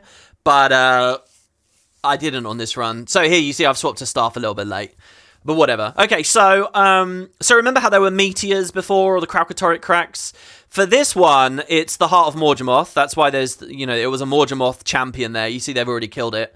The other thing is the killer bees. So this arrow, there's going to be bees, and these giant reds, they're moving. They're like instant death, super death. Very, very deadly, and it's random what direction they appear. So again, it's like this dynamic attribute to the fight. I'm sure that things being dynamic was important to ArenaNet for this, because I think that's where they feel that Guild Wars is different to other MMOs. This randomness can actually be very scary in that if bees come towards our Virtuosos, like perfectly here, while they're trying to push back, you could just die because they can't push back and it goes over the edge. So you have to be careful to push slower. Or when this fight first came out, Virtuoso still didn't have distortion. And there was, in my opinion, a terrible balance patch where they added distortion back to the Virtuoso. Just a ridiculous idea. But we now benefit from that. So basically, if bees do come on our Virtuosos, because we're going to have some port over here, they can just distort the bees and stay alive and push back. That's a benefit we have that earlier runs never had. A little example of some of the power creep. We also sometimes had an issue where a Virtuoso would blink over and then they'd just be in the bees accidentally. Lots of deaths on this phase, and we're quite far in the fight now, so this was always brutal to die on. Takes a while to learn. The other thing that pressures us here is if I target the boss, you'll actually see it's gaining stacks of excess damage. So something's happening here, which is that every, I don't know how many seconds, 10 seconds, 15, 20? This orb actually has a massive pulse AoE that hits everyone on the entire field for damage. So if you look at my health right now, we're okay. The Virtuosos have blinked over and they're going to start counter pushing. And if you watch, I just took some damage. Everyone just took some damage. Everyone. So what that is that's the orb. It does like a pulse. And in a few seconds it will do another pulse. And in a few seconds it will do another pulse. Each time it does one of those pulses, it gains a stack, which means the next one hits even harder. And then the next one hits even harder. And then the next one hits even harder. And I guess it's, you know, in terms of the story, it's speaking to, you know, the way that the void is taking over the world in kind of an exponential way. Things are getting worse and worse and worse. So basically what you want to do is beat this phase. You've got to purify it really fast. And in fact, you'll see I have achievement eligibility on me. If you don't know, all of the strike CMs, they have the CM just itself, which you can repeatably do. But they also have a title associated with them. All of them do. Mitrin does, Anka does, Ministry does. The title is an extra challenging thing you can do on top once ever. So you might think, oh my god, Harvest Temple CM is insanely hard. What's the title? Wow, the title must be amazing. Well, the title is actually a massive disappointment. The title is simply to beat these phases before that pulsing AoE does too much damage, before it gets 3 stacks. And you might think, well, okay, that sounds interesting as an idea, but the thing is, everyone's going to learn how to do that anyway. Everyone's going to learn how to beat these phases as fast as possible. Everyone's going to have them just down to muscle memory and completely perfectly executed every time, because it's just so dangerous to do it slowly. So the title is kind of a non-story in this fight. You're going to do both at once.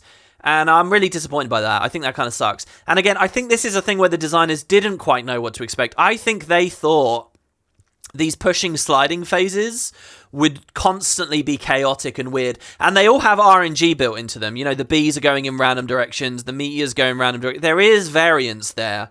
But people get this a lot more structured than I think the devs expected. And so the title's a bit disappointing. Anyway, so the pulse damage is something I'm very aware of in this phase. I usually go into Jarlis and put my Jarlis ult on people, and I use my Jarlis F2 to reduce incoming damage. And in fact, you'll see that's quite good here, because me and the Virtuosos down here, we're actually away from the healers in the way that we do this, which is quite deadly. Anyway, so they kill the champion, they push the orb, we kill the crabs, we start pushing it back, we avoid the bees as we do it the whole time. Hopefully nobody gets beed. We're watching the pulses of damage. They're going to push it back. None of the other crabs have to die, really, but I'm greeding for some bloodlust. Here's the next pulse. Usually, I'm really sad about this, because I had all these little things I was doing in this fight. I was like, oh, that'll look good in the eventual video. Usually, I've gone into Jarlis already. I'm holding this, and I've used the ult. And I save people from a lot of damage on that pulse, but hey. So, there you go. So, you see how low this Virtuoso is, this guy? There's actually risk here. Usually, that's not even there, because I put damage reduction on people. And it's one of the most fun things about this build, to be honest, the damage reduction stuff. So anyway, they push it back. During this phase where it's the heart of Zhaitan, it drops these big puddles of goop. Instant death if you step in those. We had loads of wipes to that because, you know, we have a bunch of people on this side of the platform and they need to get over to here because the next boss is going to spawn over here.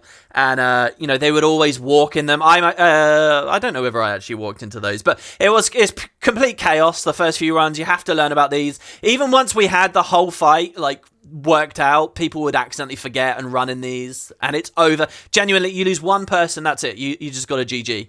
And people have to be so careful of these. So this phase here, this is a horrible phase, really. In the, like, you feel like it's very comfortable, but there are so many random wipes to it. It's unreal. So there you go. Purified twice, and now we break the bar. Again, I can contribute, or I can save my ult for a bit of damage on the next boss. And here is where the fight really gets cooking, okay? So here I'm, you know, usually I'll start 4 people and stuff there. Here is where it really picks up. We're going to do 2 dragons back to back. Both of them are brutal. So if you think about it, how many dragons have we got left? Well, there's only 2 left. There's Mordremoth from Heart of Thorns and there's Zhaitan from Core. And that's it. And ArenaNet really turned the screws. These are amazing. I love both of these phases. They're some of my favorite things about the whole fight. First, we have Mordremoth, so let's see what we've got here. Oh, and unfortunately, you can't really hear it in this video. I'm pausing it too much, and I think I had the volume quite low. But they have music through all these phases. Each new phase is the music of the boss. And the Zhaitan and the Mordremoth music is awesome, especially when you're nervous about the fights. We're stacking up. We're giving ourselves boons. We're making sure people are ready. You'll see Rangers have cast Healing Spring here. We'll talk about that later. Oh, no, that's next phase. I don't know why they've cast that there, just for funsies, I guess. Anyway, so here we go. So we, first of all, there was a little mob there. Every phase has different random trash. You know, it was the Destroyers and then the Frostseers. They're called Skull Piercers on this one. They're the Heart of Thorn snipers. And they do that sniper shot with, like, the line. You remember running around in the jungle? There's those incredibly deadly ones in high-scale dynamic events that insta-kill you. Or even just fighting elites and stuff. These ones are really weak. It's a shame. I wish that their snipes did lots of damage because I think it's an easy to avoid thing. Would have been really fun. The devs could have pushed it a lot further. They didn't. The really scary thing about the Skull Piercers actually is they have a kick attack which will knock you. So if you let one run into the group or when people are spread out in a minute because of say oranges, if one kicks you over the edge, instant death. We lost loads of runs to that. So you just got to cleave them down. From now on, those random ads, if you see them spawning as the fight goes along, kill them because yeah, they will knock you around and it's not fun. So anyway, we start hitting Mordremoth. And there's some stuff from the open world meta event that you'll recognize here. They picked this version of Mordremoth, not the story instance one, the Barney one. I think it would have been cool to have had Barney running around here as well.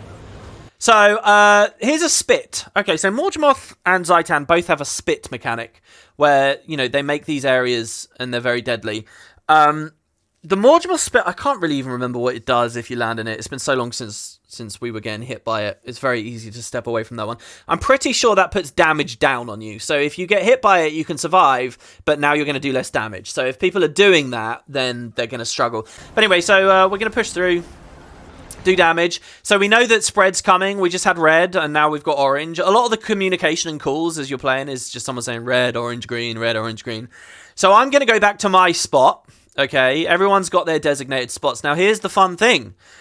They think, well, last time we had spreads and Primordus chomping at the same time. What if, during Mordremoth, we do spreads and jumping shockwaves? So remember in Dragon's Stand where, you know, Mordremoth slams the island and the shockwaves come out, and you always see hundreds of people die because nobody can jump it? You have to learn to jump this. You have to. That's a big part of the fight. If you get hit by any of the shockwaves that are about to come, you'll see the animation in a second, you're over the edge and you're dead. If you're stacking near the edge, which you will be because, you know, black and stuff. Right now, you can stand on the inside if you want a bit. So you just got to learn to jump these, basically. I'm very happy I was progging this on EU because when I play on NA, latency does make jumping really annoying. My heart goes out to OCX people who just have got to learn that a bit better, and it is frustrating. So we have a very nice strat here. I quite like this, where basically what we do is we have one Jarlis player over here throw a road back, and then we have me over here throw a road back, and my road's kind of off center here. We're all very good at jumping at this point anyway, so I got a bit lazy about this. But basically, people can just step in the road, and that means if they fail a jump, they'll have stab, and they won't die. And this meant we cleared Mordremoth 100% of the time. I actually think in comms, in this very run, I was talking about how free this phase is for my build. Because I have so much stab, I can just face tank all of them if I wanted. But again, borrowing from other MMOs, ArenaNet did something really cool here where you can use Buildcraft to save yourself from mechanic, but they will punish you in some smaller way, so you'll get a damage down here. You will do less damage if you fail the mechanic. So really learn to jump it. You can put safety on so that people don't instantly die, but you will be punished a little bit anyway. So you're always incentivized to try and do the more skillful thing, so to speak. So here we go. So let's watch these. And again, you have to do this while spread. So this is pure chaos. This takes a long time to learn because everyone has to know where to stand and the timing of the jump. And again, we've got the 4 people perfectly here. If this guy gets knocked, he will get rocketed into the group and kill them all straight away. And that happened on a couple of runs. If anyone gets knocked, you know, if this person gets knocked, they'll come over here. Our side's a little bit more resistant to that. And usually, yeah, we have, you know, there's actually 2 virtuosos behind me. So yeah, then once the spread's done, people can run in while the shockwaves are going on. So we do a jump and then another jump and we're in. And then we can start doing damage. And that's Mordremoth, basically. Then it's reds, they run out and avoid spit. We avoid spit, and then it's going to be shockwaves. And again, depending on your damage, you'll either have to see the shockwaves twice or 3 times. For us, we have enough damage, we only have to see it twice. And so, again, that's really good because that means there's less chance we're going to fuck it up, you know. And you just want to... So having good damage really does help. Here you'll see another one would happen, but we're going to phase the boss. So that last red we don't even need. So we're just going to phase. Now, this is another one of those things where awkward phase timing can punish you. And what's about to happen is really difficult. Okay, so we took about... so we played for 2 hours a day. We did 6 days, okay, and we got to this part of the fight, okay. So already we're 12 hours in, right, to get just here, all right, just everyone to all the little positions of everything I've talked about. This next thing took us a week to clear. Genuinely, it took us days and days and days and days. We just hit such a brick wall with this; it was insane. And seeing it in one little run is not really going to get that across, I'm afraid. But so what's going to happen when the boss dies, we're going to have enemies spawn that we stealth and we pull them in. Same as we've had before. We're moving into Zhaitan. So the next enemies that come in... Oh, by the way, yeah, Skull Piercers. They can knock you during the shockwaves and everything as well. It's just crazy. You got to keep them cleaved down. So what enemies could you pick for the Zhaitan phase that would be really cool? What are some like amazing enemies? Well, you could do the eyes of Zhaitan. You could do the mouths. ArenaNet picked Giants, which I also think is a very, very cool choice. So Risen Giants will come. Now, what do you know about Risen Giants? They do massive CC, and these ones are champions, okay? So they all have break bars. So they, they will spam fears, they will spam massive knockbacks, they have massive high levels of power, so they do big damage. They have last laugh on them as well. Everything that dies does a little explosion after it dies. The giants, when they die, their last laugh, because they themselves are so strong, does insane damage, just nukes people. So there are 3 unbelievably deadly giants to fight. Now, this is where, if you were trying to do, I think, the intended thing, which is not the stealth thing, which is like range kill them or whatever, I don't know how in Zhaitan you'd have the damage to kill them all when they're not stacked, when they're just running around and hit the bot. I mean, it's crazy. The Zhaitan phase is insane. It's my favorite phase. It's really hard, and it kicks off with a brutal thing with the giants. So what we're going to do is stack them in with stealth. What we need to do when they come in is break their bars instantly and kill them instantly. Once the bar is broken, they have damage up, right? And you've got to destroy them. Learning how to do that, who's breaking the bar, using the mechanists to drop their mechs or supply crates, which is big CC, and just make sure everyone gets all that. It was rough for us, because at the exact same moment, we're going to have a green to do also. There's going to be a green. So everyone has to spread out to do the green while we're killing the giants. Also, we're going to be stacked on the edge, so anyone even slightly mispositioned, they'll get feared off, they'll get knocked off. We had deaths after deaths after deaths after deaths on this.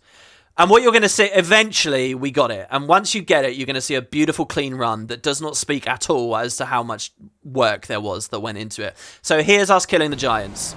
And it's only a few seconds, but there's a lot packed into these few seconds. So here we go. We stack up. We get really tight. If you're not perfectly on each other's position, they won't stack properly. If someone's dead already, they'll run over to the body, even though they're defeated. There's just all kinds of mess here. So we stealth. They're going to run in as soon as they hit us. So here we have both heralds throwing as much stab up as possible as a safety net. I actually have to do a very specific thing to maintain good stab for everyone. So here with my build, I have to use my AoEs perfectly, and I know every skill I'm going to use. I'm going to use the 2, I'm going to use the 4, and I'm actually going to rotate auto attack chains. For any heralds out there, be aware that you're the third on your auto chain will like ricochet AoE out. And if you cleave 3 targets with it, then it will ricochet like 9 AoE out. It's really big damage. And you're actually going to see my numbers. I get a big explosion of numbers twice. And it's because I rotate the auto attack chains. But I have to do that while a green's coming up. So it's all very scary. We're going to position inwards a little bit so that if we do fail it, people get feared inwards. But here's us killing the giants. So there's my 4. Stay for the auto attack chain. There's the big pulse of the auto attack chain finishing.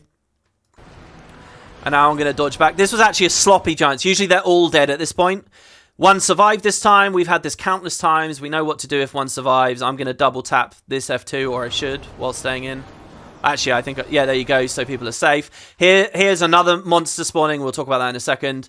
And, you just got to kill this, basically. Try not to melee too close. If you see it's going to do it. There, did you see he was actually about to stomp? That could have been deadly, but we would have been knocked back. Anyway, so there you go. So that's the giant's head. We actually had much cleaner giants. We've had giants that die in the blink of an eye that I'm unbelievably proud of. But, every run's going to have its weird things that aren't perfectly executed. But there you go. So there you go. That's giants. So now we can get into the fight. So, Zhaitan's Reach. I love these things. These are the worm things from the deck of the Glory of Tyria. I would have much preferred if over Living World Season 1 they actually did strike missions for the Glory of Tyria itself and for all the other stuff itself. So I'm pretty disappointed in Harvest Temple CM in terms of it didn't actually go back to the real fights and do strikes for the real fights. I think that sucks. But nonetheless, we at least get the Reaches. So the Reaches, what they do is this donut is a pull, and then they have another thing which is a knockout. We had tons of wipes to these because everyone's instinct is to grind damage on the boss. What you have to do is have like a virtuoso standing in the boss, use like their F1 out of it or whatever. You'll still hit the boss, but you'll kill the Zhaitan's Reaches as well. As you can see how dodgy this is, we all have to step out of this so that we don't get hit. You can either kill these with damage or break their bars, which you'll see in a second. So reds are up as well. By the way, during those giants, we had like some virtuosos were like way out here and stuff. Some people moved really far away. But so yeah, so this is Zhaitan. Okay, now this Zhaitan is kind of a bad Zhaitan. I knew this was going to happen. There's a mechanic. There should be a spit going on as well. There should be another horribly pressuring attack happening right now. Even during Giants, it should have been there, called Spit, which it looks the same as the Mordremoth Spit. But the Mordremoth Spits go away instantly. The Zhaitan ones linger forever. Well, sorry, not forever. They linger for a long time. Epic damage and also healing down. So if you go down in them, it's almost impossible to res people out of them. So you have to learn all that positioning with the Giants was all very precise so we wouldn't land in the Spit. It's a shame. I really wanted it to be a spit run when we beat it. But, okay, so anyway, so that's all of that. Now, here's another amazingly cool thing about Zhaitan. Really, really, really fun. Let's talk about the Healing Springs again. We have our ranges on Healing Spring. Healing Spring cleanses condies while you're in the AoE, okay? So we're all stacking into these blue rings here right now. All right, now why are we doing that? Well, from the center of the field, you can see there is this big, big thing coming in. Now, if you notice, every single dragon has had, like, an iconic ability they've used, like the chins on Primordus or the Chomp, or there's been, like, you know, the Snowstorm from Jormag. And most of them you can avoid. You know, you can do something to get around them. Zhaitan, you cannot. You cannot dodge it. You cannot involve it. You cannot do anything about it, okay? It will hit you. And, you know, it's kind of a cool attack here, because if you really think about the fights themselves, if you're familiar with them, what could the devs pick from Zhaitan? You know, he has this thing where he looks across the glory of Tyria. He has the big red arm phase hanging from the top. But what does he really do? So they kind of made a new one here, and I guess their inspiration is the Giants again. You know, the Giants have that big charge up and then fear. Well, imagine it's that again. Zhaitan is going to do a big charge up and fear, but Zhaitan's such a badass, he'll hit the whole platform. That's kind of what the ability is. And what it will do, actually, I don't know, there might be some ways of mitigating it, but what it will do is it will fear you. And you might say, well, let's just put stability up. It's a really cool mechanic in that it penetrates stability, which is very, very, very fun, and it's a nice little twist. What the devs are doing by implementing this mechanic is they're looking at the game's combat and the skills, and they're saying, well, hold on, look at this category of skill that raiding never really looks at. Stun-breaking allies. Well, how often do you ever stun-break allies? How often is resistance, you know, negating immob and stuff like that, really relevant? So they've made a mechanic here that means if you put resistance on the group, cleanse effects, AoE stun break effect, all of these types of skills are now really useful. They're going to force you to eat this. Everyone is going to get forced to be feared. And they see, what do you do with your skills? So we have Healing Spring, but also they have mechs, which are ludicrously overpowered and have, you know, if you trait them a certain way, you get this F2 called Crisis Zone, which our mechs would have. And what that does is that stun breaks everyone around the mech. So our mechs are doing red. They have a very tricky job here right now. They're placing a red. Then what they're going to do is teleport in with their signet, shift signet. Them and their mech are going to land on the group right as this resolves, and then they're going to stun break everyone.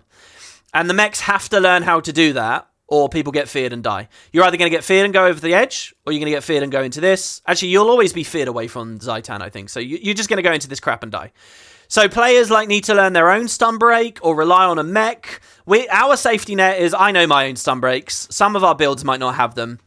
But also, we stack inside the Healing Spring. So if the mech misses it, the Healing Spring will get you. And in fact, the timing on this is so nice. Sometimes the Healing Spring will pop the second it sees it, and you don't even feel the stun on you. Really cool. And that's a big advantage of having our Soul Beasts, which I love. There's one for each subgroup.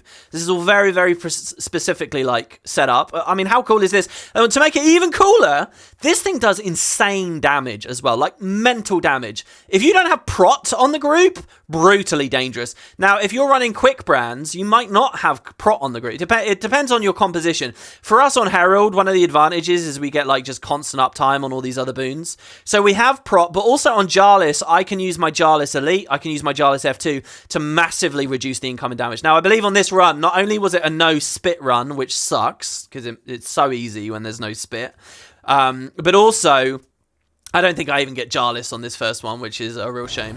But so you see it's going to fill up. It hits us all, okay? You see I got stunned, and I ran back a bit, but it stun breaks instantly. There's poison on us. We get healing down because we've eaten the mechanic. And that's weird that that's there. Usually that's only there if you fail a thing, but I think you have to eat this. And look at the damage everyone took. That's with protection. This is so much damage that a lot of groups, when this came out, were specifically running like the Ascended food that gives you 10% minus incoming damage just to help with this. This is nuts. So anyway, you can see this. You watch. The next time I do it, I will do my Jarlis properly. You're going to see no one takes any damage. It's amazing when you do Jarlis properly, and I'm very disappointed in myself. But again, when you're doing run after run after run, I mean, whatever. Okay, so, and then there's a spread right after it as well. So everyone has to go back to where they were. And if there's spit around, this is even tricky. So there's just...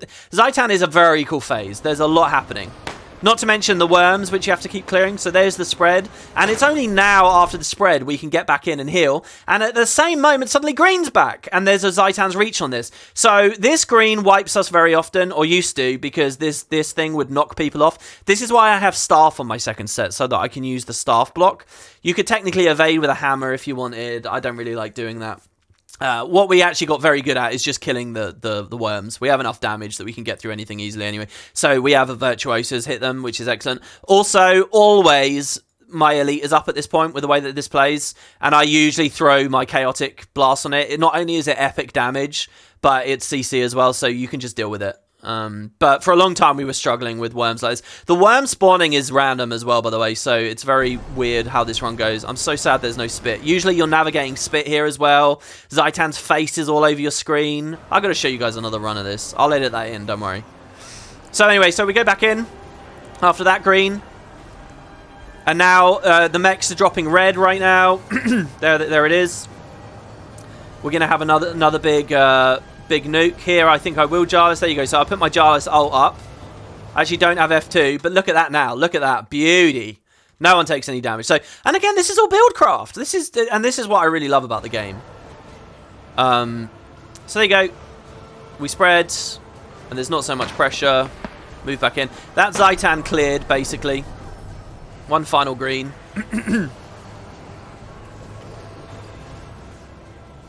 And nothing else to say, really. And I mean, look at the end of the phase here. We still have so much time. This black could keep going and going and going. If Zhaitan is rough, if you've not cleared the giants properly, if the giants have been slow, for example, and stuff like that, this can actually be a really difficult phase to damage your way through. But we were pretty adept at this point. By the end of all of this, the thing you're going to be struggling is with the end. So that's two very tricky phases. You'll also see here, again, we're holding damage because it will transition in lots of buggy ways. Even after we'd mastered Zhaitan, we still were wiping on Zhaitan just because phasing into the next thing was annoying as hell. But we get him to 2% and wait. By the way, I love that the Mordremoth thing had the jumping as a mechanic. I feel like that's kind of an iconic thing about Guild Wars 2 with the jumping. Alright, so despite fear of inflating the runtime of this video for too long, here's another Zhaitan with the spit, because I think it really is worth seeing it with the full phase with the actual mechanics.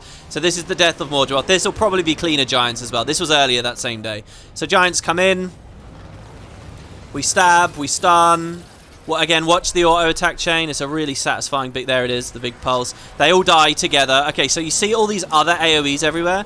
You really can't touch any of them, and you see they linger. The animation's quite subtle. We actually had a colorblind player who had to totally change his settings and stuff for the game so that he could easily see them. And he was on one of the trickier roles as well. He had to play mech, like avoiding those, running out. I mean, it's just crazy. And so again, here, look, that's Jarlis. Nobody takes any damage there when you do it correctly. This is probably an okay Zhaitan. This is me doing it all correctly, and the giants dying nice and cleanly. And yeah, the early runs of this, and here you'll see how much more complicated green is when there's spits and they're like half overlapping them all. The worst thing about this phase with spit as well is Zhaitan's model actually leans over the whole platform to drop the spits and really obscures your vision on some of these close greens. I think the other ones are a little bit safer to see. Again, here's another big thing. I can even chain my hammers. Look at that. I took literally like 500 damage. I took no damage. You didn't even see my health bar move there because I had so much damage reduction up. And again, one final spit with the last green. And, on a good run, we actually kill him during that green, which is the same as when fighting Jormag at the start, actually. Very nice Zhaitan. I love that phase. So, one more orb phase. Now, for the purpose of the title, this is the last one you have to worry about. Same thing, the orb, it's going to pulse damage bigger and bigger.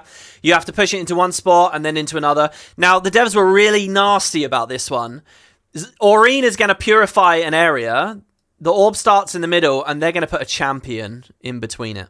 Can you believe that? So you actually have to kill the champion first. They've basically got trickier positioning here. The champion is now going to be associated with Soo Won and End of Dragon, since we're into Soo Won now. Soo Won's the only thing left. So it's going to be a Salt Spray Dragon. It's the same as the Salt Spray Dragons you find like out in the Jade Sea. You know, it also has a break bar. This break bar is kind of cool because it's delayed. So you have to wait a second. If you miss it, it's big damage, it's weakness, so you've got to land it. But yeah, we're all just going to move together. We're going to hit the Salt Spray. Another weird telegraph thing. This black goop does damage. By the way, this corrupts boons. So with all the stab flying around, if you touch it, people get feared off the edge. But an annoying thing that's going on here is you can actually walk into this to fight the salt spray while the telegraph's still up. So once you've learned that, it's easier. So what you usually see me do is I death strike onto the salt spray as soon as it spawns. And I do this to bait a big cone attack. I get the cone attack to attack the middle, and that saves everyone else because they don't get knocked back. But you've got to be quick to do that. Basically, I'm going to take its aggro for a brief second. So if you watch closely here, as soon as it spawns, I'm going to death strike in. It will cone me, not anyone else. I'm going to sidestep it. And now we're watching for the break bar. Again, Soul Beasts have massive burst damage, which is really good for all this later stuff in the fight. So you watch, we're going to melt this Salt Spray here. We're going to push the orb back a little bit as we do so, killing crabs. And we've got a Virtuoso who's going to push back through. But we got to kill this guy quick, otherwise we'll have a real problem. See, because we got to get the orb through. So anyway, so there you go. That's the Salt Spray dead. And it's a pretty quick Salt Spray. We've had some very, very impressive ones.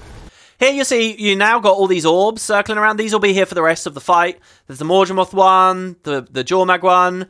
I mean, it's brilliant, isn't it? I mean, it really does just make you think about all that speculation we did years ago in Season 2 and everything about the Dragon Cycle, and here we are at the very end. And the most intense variant of the fight. So here, again, they're pulsing stuff, but, you know, I've got my Jarless Elite, I've got F2, I'm gonna try and protect people as much as possible. As soon as this hits this, we counter push, and we push it into this. And if you get this fast, you know, we have most of the group ready for this. You push it and you break the bar, and that is the title done, if you do this nice and fast here. There's not really much else to say about Salt Spray. I actually find the Timecaster phase, previously, with the bees, and with the goop, and all that, way harder than this one. The Salt Spray phase is not a challenge. So there's some dodgy stuff about it. I don't know what the issue is here. But here, these are the buffs, by the way. As this gets bigger and bigger, the AoE does more damage. And if it goes above 3, I think it is, you lose the title. But it just means just push the ball fast. So there we go. Also, by the way, look at how risky this is. We have this zooming over there. You have to break the bar. But that's why we have Virtuosos with Moa Signets, because they can do it very easily. So here we go. So once you're at this point in the fight, it's pretty intense. Everyone's scared at this point. This is Soo Won. In truth, I think Zhaitan is harder than Soo Won, but you see Soo Won so rarely. Soo Won, you know, it kind of feels you get less practice on it basically. Soo Won though is broken into 2 phases. There's what people call Soo Won 1, and then we're gonna have an orb, and then there's Soo Won 2. So it's kind of bifurcated. Soo Won 2 is definitely crazy. The power creeps made it a lot easier. So, Soo Won 1, pretty simple, actually. Okay, so from my perspective. So, what we're going to do is we're going to stack up and get as much boons as we can, because we want the damage. This is actually not too tight for damage. You really don't need to panic on this phase. It's not too tight for damage. So, there she is, Soo Won. So, you know, I put my skills up. I'm just hitting the boss. But straight away, really, there's going to be a green. So, don't get too comfortable hitting this at the start. You've got to get moving. So, I save my super speed for last here. What Soo Won's going to do, there's going to be more shockwaves. It occurs to me that the devs thought to themselves when they designed Mordremoth, assuming they designed the whole thing sequentially. You know, they paired shockwaves with orange, and I think they realized as they were designing Mordremoth, hey, what if we pair shockwaves with green? See, orange is one thing, you spread out and you're okay, but shockwaves with green is a whole other, because if you miss it, you're going to get knocked out of the green. Now, that's scary. So that's exactly what they do here. To do the hardest version of it, it's shockwaves paired with green now. So she's going to slam her hand down here. And there's going to be a massive wave spiraling out. We have to be in the green. And they basically line up. So you have to avoid the wave. You can jump the wave. You can dodge the wave. I think you can even block the wave. I think in theory I can staff 3. So you have to learn the positioning here. And you're gonna die sometimes. You just have to learn like what is comfortable for you and your camera, and it's going to cost some runs. And yeah, that means everybody goes back to the start, but that's what the practice is. That's the nature of the beast. So here we go. I put my damage up, and now what I'm going to do is super speed, try and hit the boss with it if I can. And here, this telegraph here, expanding really quickly. The wave's going to start here. So here's how I move. I just dodge in like that. There's these orbiting things as well. Some people say they don't do much damage. I actually think they do hurt quite a lot. You do want to be careful. Later on, definitely, if you can avoid it, don't stand in them. But you see, I'm actually in a very precise area here with the black, which is growing. And then there's this, and we had to dodge the wave to get in here. In fact, I'm going to replay that so that the footage doesn't look terrible. So here's the start of the phase again. And you see how quickly this goes. So I get a couple of hits in, as much boon uptime as I can for people. I super speed over, and I dodge. And the other Herald did the exact same thing as me there. Green resolved, and these guys had to do that as well and not get knocked. And the mechs on the other side had to do it as well. With that, we're going to run in, but now spread's going to come straight away. So everyone has to spread out, but the spread's going to be a bit awkward now because they're going to time spread with another Soo Won attack, which is going to do like a massive cone like this of instant defeat, all right? And it really is weird. It's weirdly shaped. It's like this. It's more like that, okay? So our usual spot where we were stacking isn't very good. The flanking side is safe. Again, I think they specifically designed it. So normally I would stand here. So where do I stand? Well, there is a tiny space. There's like 1 pixel for me back here. Otherwise, the mechs are going to stay out. The Virtuosos are going to stay out. The Virtuosos can actually distort this if they really want to. But there's very precise position. So 1 Herald's going to run on the stack. I'm going to find my 1 pixel of safety. I'm going to have an orange. They're going to have an orange. There's going to be an instant defeat here. Everyone has to stand perfectly here right after this green. And again, it just takes a few runs of practice. So here, I actually once upon a time did die. I ran off the edge here the first time I did this because I didn't know. Now I sort of know it's safer than it looks, to be honest. But all that matters is if they overlap. If people just can't stand here, so we're actually safe. This is actually a lot safer than it looks. And that's it, really. It's an intense opener, but now you just hit the boss. And again, we'll just have to do that one more time. So you just hit the boss, hit the boss, hit the boss. Now, you'll notice that there's ads from all different dragons now. A-bombs and all kinds of stuff. The abominations do knockbacks, so you try to, like, cleave those. There are waves sometimes, as you can see, which I jump. Usually I put stab up. I tried to keep the quickness uptime as good as possible here, though. I think we'd reviewed some footage and quickness was dropping. I was doing too much stab.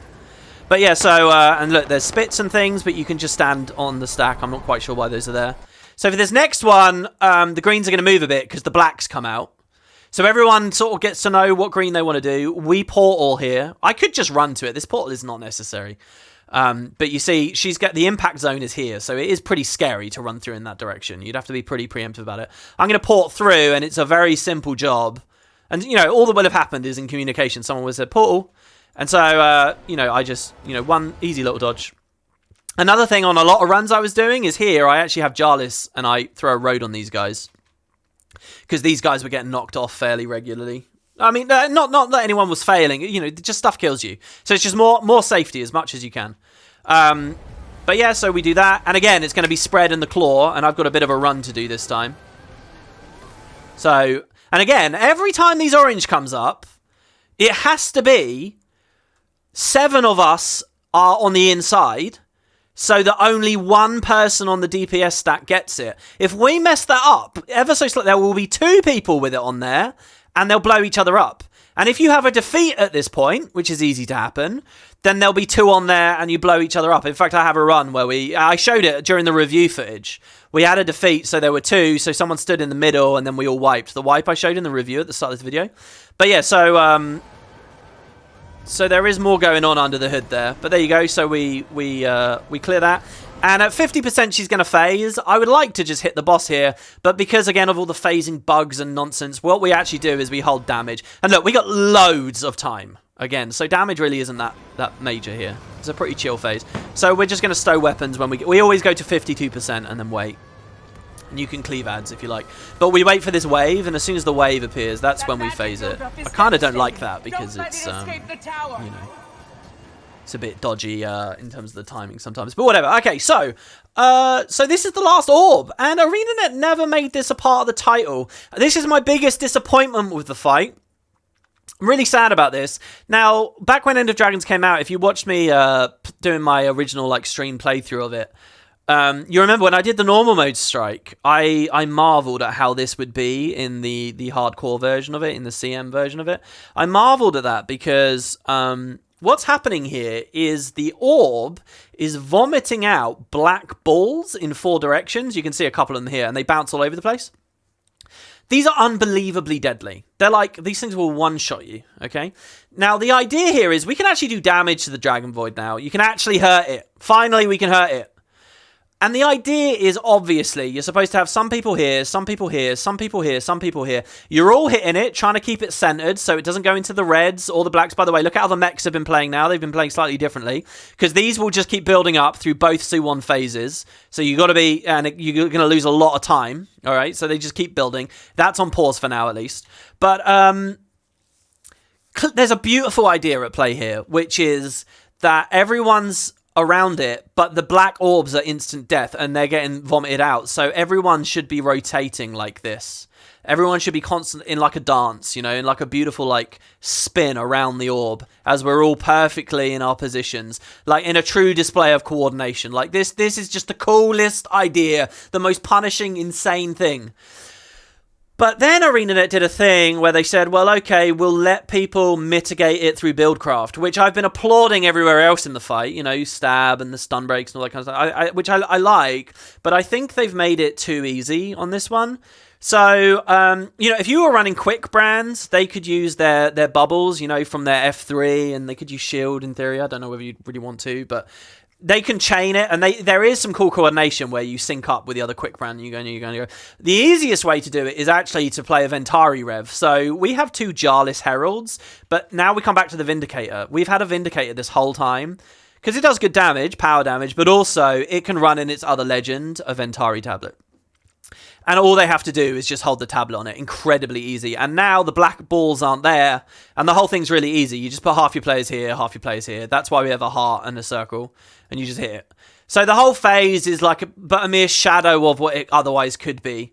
I would love to see a rebalance. No, I don't think they'll ever do it. But if they ever looked back at this fight and changed the stealth stuff and, you know, made some phases easier, some harder, whatever. If they ever did that, if there was a, you know, a remix of it, I would love to see this how, you know, non-mitigatable. I think that'd be amazing. But anyway, so I'm going to stand here. We're going to keep cleaving down ads. Simple principle here. I hit the ball. If it starts sliding away from me, because our half is hitting it too hard, which nearly always happens, it feels like there it's going to go over the edge. I just stop and now start focusing on ads, and everyone does that, which gives the other side a chance to push it back. And we're just damaging it here. That's what we're doing. We're damaging it. Now, when it dies, we're going to go into Soo Won 2. And just like with the other dragons, there's always monsters that spawn. You know, it was giants, and it was the destroyers, and so on, and it was the devourers. The monsters that spawn here are pretty epic. So you will have seen one of them in normal mode. There's a champion destroyer. Do you remember from Draconis Mons, that meta event with the, like, the worm kind of destroyer with all the shockwaves and just all the crazy charging? It also appears out in the open world meta event of Soo Won. Well, that spawned in normal mode. So you got to deal with it, just like the giants. But they turn it ever so slightly. This is the last little thing that CM does. You'll notice all that CM's really changed is the tuning of things and like added the red, orange, green.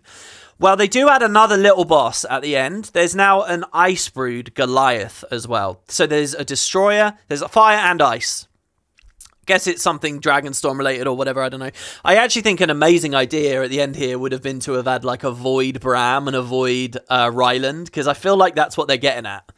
But they didn't do that. Anyway, so you actually have 2 champions. Now, the Ice Champion is nuts. He has a big blowout. Now, you may remember it from other areas of the game. Some Ice Elementals, they'll do like an Ice attack that's a blowout, knocks everyone on their ass, but it pulses it. It pulses blowout, so it's knockback, knockback, knockback, knockback forever in like this giant icy area. Like I think Fractals has it in the Dredge Fractal at the end when he like kneels down and he does like that V-shaped ice thing. So the Goliath does that. It's mental.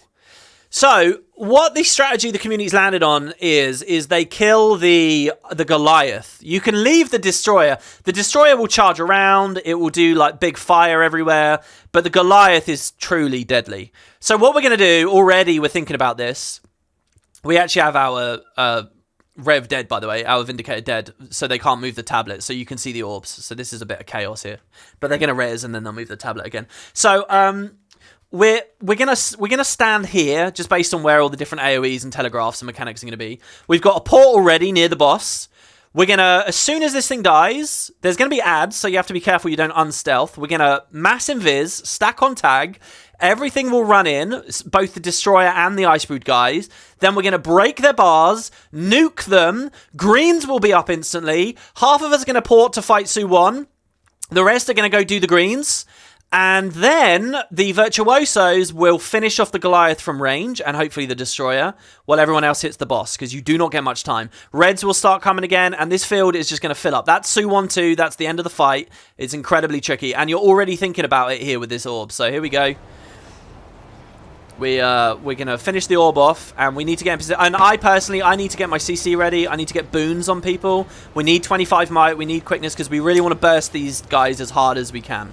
So you see the orb, the Amalgamate is at 5, 4, 3, 2, 1. Stealth comes up. There's the stealth. Okay, Massive Visit is actually being cast right now. Make sure we're stowed. I've got Glint ready. I've got Boons ready, 25 might. We're all kind of tight together. The Goliath is the target. There's the Obliterator here. If you don't stealth properly, he'll charge through and knock you around. There'll be fire around. It's just the worst, okay? So you've got to get this just right. And luckily, you've had lots of practice. The rest of the phase is very similar to Giants. So they move in. I take target on the Goliath. I break the bar. Well, we all break the bar, obviously.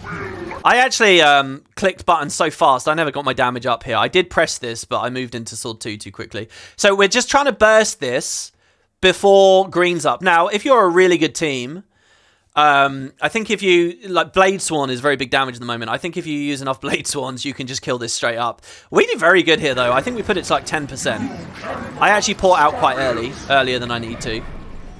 So here, I have to do this green, and we've all got this assigned. Look at this, by the way. Look at how deadly these greens become. There's going to be a shockwave here. And yeah, if you look, I still have a target on the Goliath. He's at 10% after that. If I'd stayed, maybe he'd be at 9, 8, possibly. Here we hit another wall because the mechs have got so much to do. And, you know, they've got a lot that they need to practice and figure out. And very often what will happen here is... It will just be, you know, the DPS, you're just going to be hitting the boss, and then there'll something go off on the other side of the arena, and it's just like, well, do another run, do the whole thing again. But here we go. So you dodge into this, collect the green. Now, I don't know if I get any footage of it, but the Goliath is being killed by our Virtuosos right now. I'm coming back to my 1 pixel. Here, actually, you see one of my DPS players moves out slightly. I could have maybe saved him. But you see someone gets clipped, and they lose their bloodlust there, which is a bit of a shame. But it's okay, you can res that person. You're going to get familiar with what to defeat and what to down. I mean, it's a cool fight, isn't it? So the Goliath is dead now, and this Destroyer is also on barely any health. The last risk of the fight, if you've made it this far, and the mechs know how to do the next thing, is this guy charging you. And this is what I failed to dodge, and we lost like a 1% run when both quickness givers, basically. I mean, everyone got hit, but some people got knocked over here and whatever. So you just need to watch this and dodge this, or kill it. And for us, we did such a good transition there, we can just kill it. So, and you'll see our Virtuosos are hitting it. And right as Soo Won does its next... So there's a mini shockwave coming from the Destroyer there, which you want to jump. And you see we got 2 Jarless roads here just to keep people safe. So right as this tail slap comes... The Destroyer actually dies underneath it. So this is free now. It's actually over. As long as we get this next green, the fight is won. And for as intense as the whole thing is, it's actually a very smooth ending, I think. So, you know, I'm very happy with the ultimate run. The amount of bonding you'll do with the people you're playing with. Here I actually messed this up, by the way. But I was given stab, I think, by the other player. It's interesting looking at every little bit of micro and seeing all the little things you can fix and improve here. But again, we just clear it here at this point, really. And yeah, you're really going to get to know the people you're playing with. I think a big part of beating this, actually, is just having a group that will meet regularly, that people aren't late or aren't, you know, DCing or whatever. You know, and we had so many issues. So people have lives. You know, we had a guy, something went on with real life, and he had to stop playing the game. A guy from Egypt in that situation. We had a guy get COVID once. You know, I think a guy showed up drunk one day. You know, there's lots of little things that you kind of got to work through. But I genuinely think a lot of it is just learning where to go and what to do. And as crazy as the fight is, I do think a vast majority of people can do it if they just want to commit the time to it. But there you go. So that's the strike mission. And you know, when we beat it here, I got 3 achievements: 1 for doing greens, 1 for doing the title. 1 for just beating it, basically, and you get the Voidwalker, and that unlocks your ability to buy this very cool infusion, and gives you a title. So there you go. That's undoubtedly a really awesome strike mission. I won't rehash everything I said at the start of this review. Hopefully that gives you a good insight into it. That was my experience with it. Lots of fun. Guild Wars doesn't often get content like this, so that's nice. And I'd love to hear what you guys think. I know I'm obviously 6 months late talking about this, but yeah. Thanks, everybody. Hope you enjoy. And again, to all the spuds who played this with me, awesome, fun time. The strike has ups and downs. It is a disappointment to me in several respects, but I don't regret playing this at all. It was definitely cool, and wouldn't have happened without you guys. So thanks, everybody. Hope you enjoyed the video, and I'll see you next time.